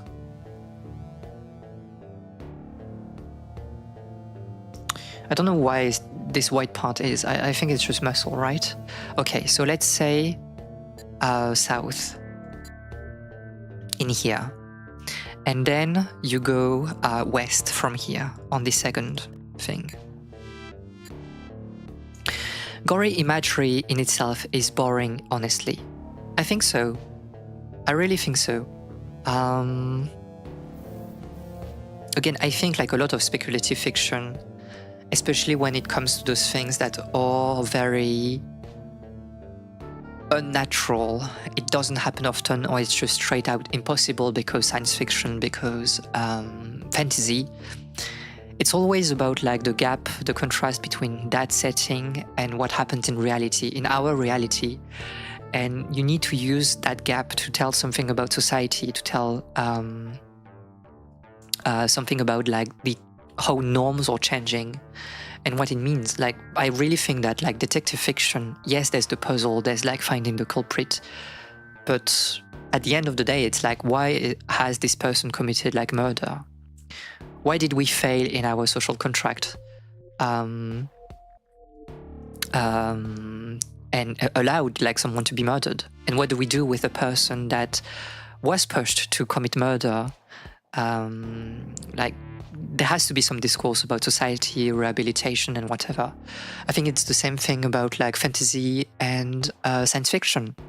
What about this, you know, ideal or not ideal society? And what does it tell us about some steps that we have done today in our current society, and that is, you know, going advancing towards dystopia, fascism, or whatever. And for horror, it's like, why do we find those things horrifying? Why is this, you know, depiction of people that are not, you know, that are why are we afraid by those people that we have made unwelcomed in our society? And what does it says less about like what is horrific than it says about us as, you know, people and the way we are building our society. And I think like for me that's the interesting thing of it. And how gore is like coming into this, it's like body transformations. They are, you know, there are people that are, I say that I'm very uncomfortable when it comes to like what is inside of the body, but I have no problem with, you know, people that are amputated, that have lost a limb or something like that. This is not something that will like put me in an uncomfortable place, I think. But I know that for some people it is, because it's not something you're accustomed to see. And using like that, for example, as, I don't know, a premise for a horror story is interesting, because it tells you more about yourself than about, you know, being amputated, probably. So yeah, gore for gore is like uninteresting, obviously. I don't know what I want to do with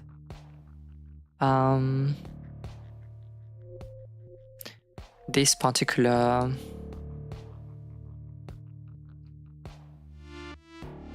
I want to transform things into flesh, obviously. But I don't know how to do that.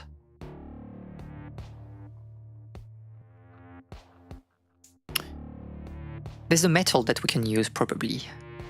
Let's say that if there's a metal... Well, we can like take care of probably the... enable nothing, right? None. If you had nothing, then you can transform into this. Yes, because there's nothing on the right side.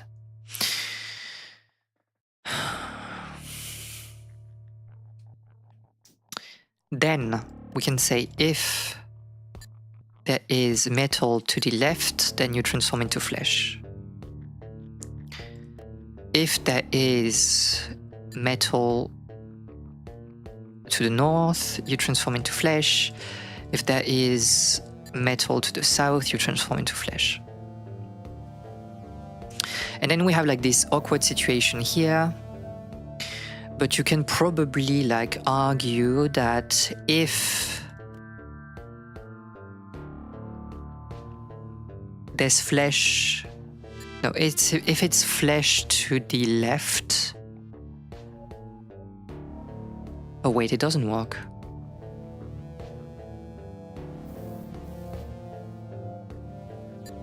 Can I choose like the, oh, I can choose, okay, so it works. If there's flesh to the left, then I can transform into flesh as well. Then I can transform flesh into muscle. And if there is seed next to flesh,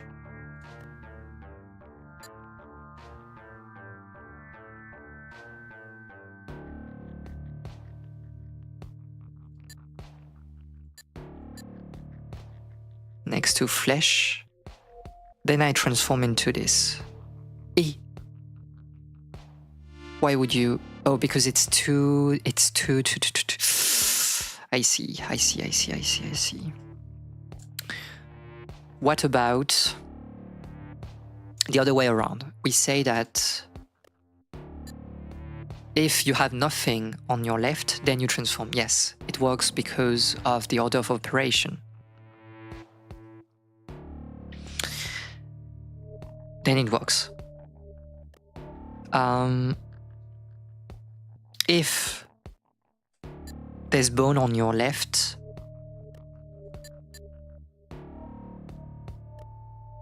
then you transform into bone as well. And then if you're bone, hard bone. I don't think I agree with you exactly, but being able to relate to your speculative fiction to broader societal issue is obviously interesting. I mean, it's not that it has to have, like... My take is that you will always talk about society. Again, like every fiction is political.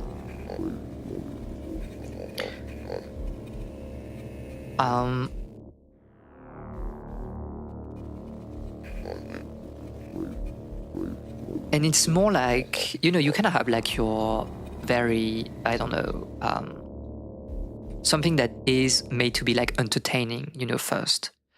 It's just very, you know, you have your slasher or whatever. And you're maybe here just to have like, you know, a little bit of a thrill, and it's all right.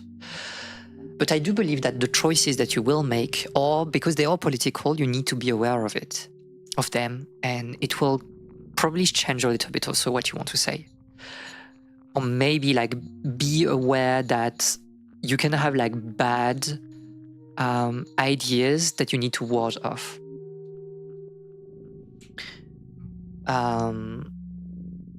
Like, okay, you want to, you know, tell a story about,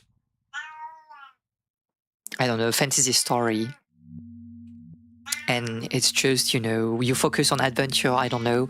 But then you have like some orcs in your setting. And even if you want to just tell your adventure, you know that because of the fact that you have orcs and the way they are portrayed nowadays, you will have like those shades of, you know, racism that can be there. And at the very least, you don't have like to have a, you know, very powerful discourse about it, but you may want to at least not have a bad discourse about it. Don't replicate, you know, news type of racism in your fantasy fiction just because it's fantasy. And for me, like, that's the way you're doing something, you know, that is talking about like our current society, because it will always relate to our society.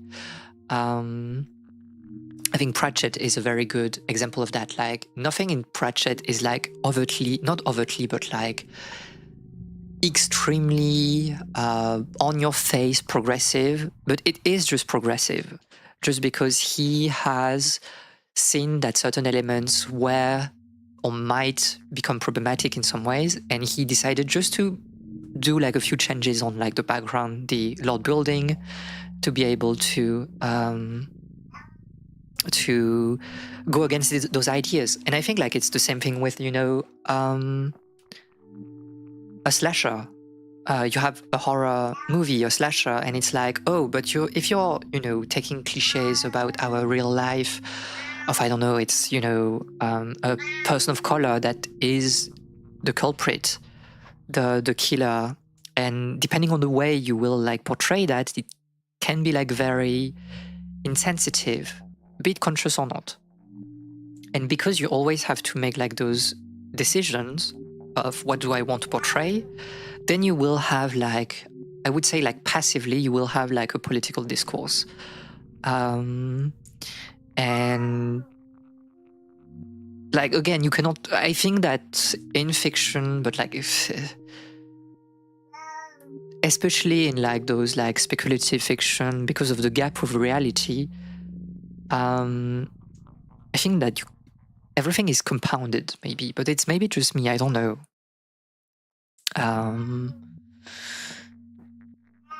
I don't know what I'm talking about. I should stop. We should stop this stream. It had to be centered around politics. Oh, no. I don't think like things have to be centered about politics, but you need to acknowledge that it is political. Because no, I mean, it would be boring if everything, you know, was like openly political. And to be fair, I think it's like I think it's the laziest thing of like, oh, I want to write like,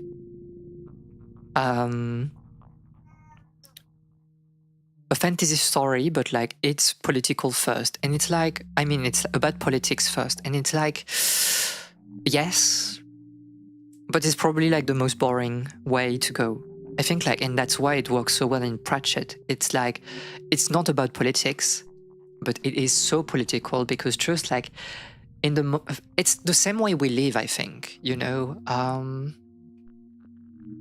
not everything in our life is about politics. We can have fun. You can just, you know, have a nice day, go outside, do things. But there will be like certain parts of your day where there is opportunities to be political. Yeah, you cannot escape politics. And it's like just saying hello to, we talked about that a lot, saying hello to like, you know, the staff in a store, being nice to people, just like small things that, or just small things, but that are political because of the environment we live in. And I think this is the best way to write about politics. It's about not making a big deal out of it, but showing that politics, like this is also the small things, and more often than not, this is like the way to go. If I don't know, this is like Pride Month, and if you want to talk about like inclusivity in works, I think you have like the choice of like, oh, we want representation, and you have a lot of people being like, we want representation of like our identity, but well, I do get it, to be honest, and part of me still wants representation, but first question, what kind of representation? Because sometimes it's just not good. I mean, yes, for example, in Last of Us Part 2, it was like a lesbian representation, but this was like also like kind of like torture porn. Not very interesting, I think. Like it's a very, oh, if you're like a lesbian, you need to suffer in life. I know. I don't need you to tell me that. And for me, like the best type of representation is like, well, it's just normalized. Okay, being who I am is just normalized, and we don't have like to spend the entire focus of the camera on it. It can for certain, you know, films, games, books, whatever. But it's the same thing I tell people about, you know, especially when it comes to like disabilities and stuff. It's like people are not life lessons. People are just trying to live their lives. And a lot of people, you know, go in their life being like marginalized, and they suffer about things. And you want to make a story about like their resilience, how they I don't know, overcome like obstacles and stuff like this. But this is not very interesting because so many people don't have the strength to do that. It's like, oh, you cannot, you're only allowed to live your identity if you like are able to overcome all of the pain and suffering that comes with it. And if you don't, then you should not be visible, you should not be seen. I think it sucks. And like for me, the better discourse is really about, yeah, it's okay to be who you are. It's okay to struggle, but like we don't make a big deal out of it. Just be yourself and know that we are here for you, but we don't have to talk, you know, all the time about your identity. And I think like it's also like a big discussion in like those circles. It's like, to what extent do you want to make certain part of you your identity? It's like, is, for example, again, Pride Month, do you want to make, I don't know, being gay your identity? Like everything in your life will revolve around that. For some people, that might be, you know, something that they want to do. And they will only spend time with like people that are agreeable to that. Obviously, you should. And good for them. But some people decide that, no, it's not part of my identity. The same thing that, you know, if you have like a disability, like this particular disability is not who you are. I mean, it's part of who you are, but it's not the key part of your identity. And you will not put that like forward. And there's like always those choices of like, how do we want to put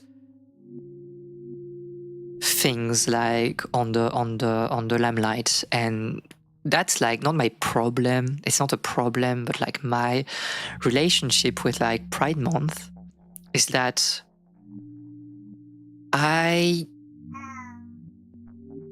personally, I do not feel any pride of, you know, my identity that fits into, you know, the LGBTQ plus spectrum. It's just me. I'm not proud of it. Like, it's not something, you know, I don't know. And if you are, you know, if people are proud of who they are, I think it's fine. But I think it's also all right to not engage to some extent with those things. Like, stay in the shadow, like some part of yourself, like your backstory, your lore, the person you were like before. This is not something that you want to tell people. And the same way, like there are some parts of your identity you want to keep like under wrap. And you just want to be able to live like this and not make a big deal of it, out of it. And I think this is like the current problem in like politics right now. It's like how much of it is performative. I do enjoy Pride Month. It's always like a nice time, you know, to see other queer people. I don't do prides anymore, really, because it's not something that I, you know, enjoyed that much, to be honest. Like there are a little bit too much people for my taste, but this is a nice time. I love the atmosphere.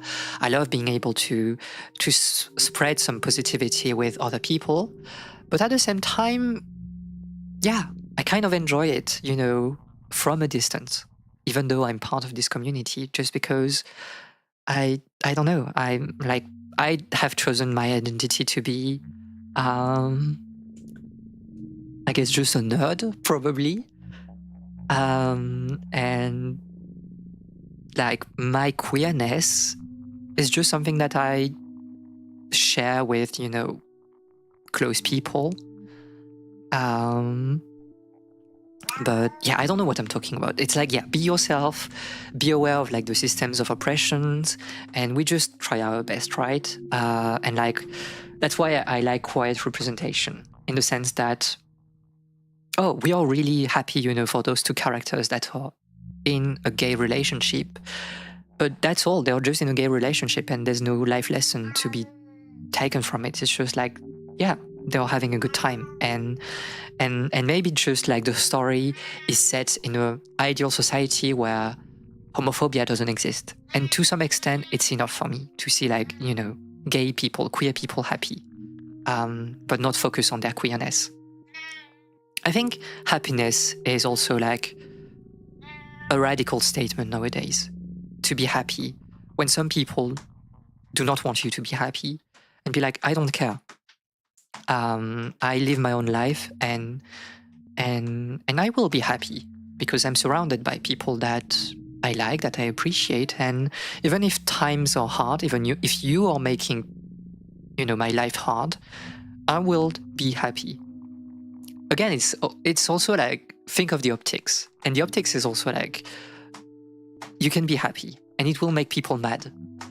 So there's some kind of pride in it, I guess, maybe. But it's not performative, because you kind of keep that to yourself. I don't know. What is she talking about? I don't know. Happy horror.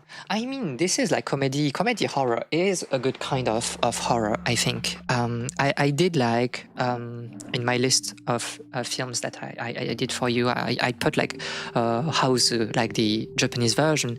This is like very funny. This is very funny horror, and it's quite interesting also on what it says about people. I don't know. I think horror also is kind of a genre that, for me, it's not exactly a genre. I think horror can coexist in many different, you know, stories. It's just a tool. It's a tool more than a genre for me. So I don't know. Well, that's basically it for today. I think, you know, we have been doing a lot of puzzles. It's fun. I like it. I missed like Zachtronics. I think it's I don't know what this is. We can check while I'm yapping, but I just love scary stuff. I mean, we talked about that like a little bit. Oh, this is kind of like, I guess, a sort of, oh, I know this minigame. This was on, I can't remember on which one, but I don't even know what button to start, so we are cooked. F1. I think I saw that at some point, but I can't remember in what game it was. Yeah, whatever. It's a sort of like, yeah, you have to, you know, match 3 or 4 probably, by moving things around. Or you can swap, yeah, things, yeah.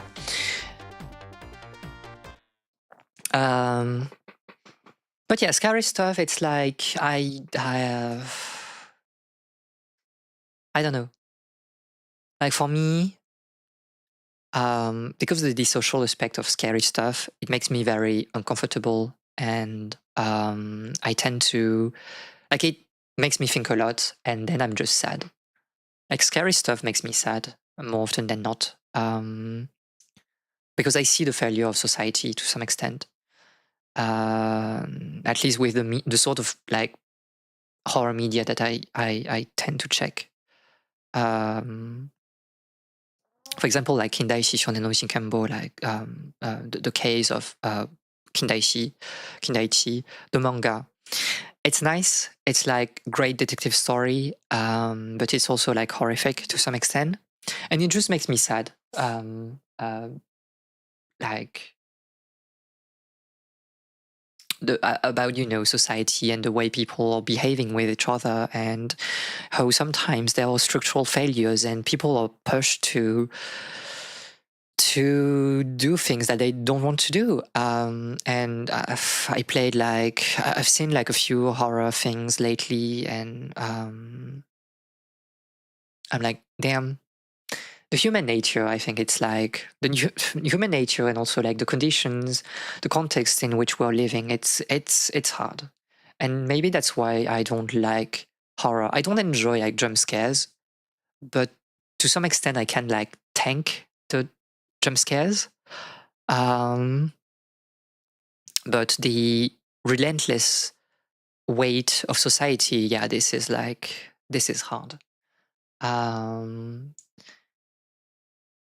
So I don't know. Maybe that's why jump scare are boring. I think it's like it makes me mad.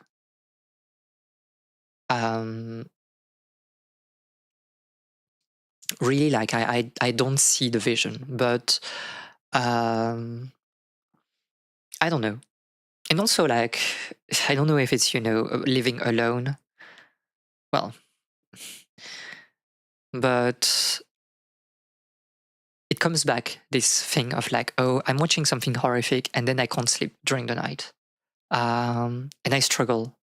Like, oh, I've done something horrific and I'm in my bed and I'm thinking about things and yeah. When I was like a late teenager, it kind of disappeared. I could like consume horror material without too much problem. I could sleep afterwards. But as an adult, it's coming back. This feeling of dread when I'm alone after playing something or watching something horrific.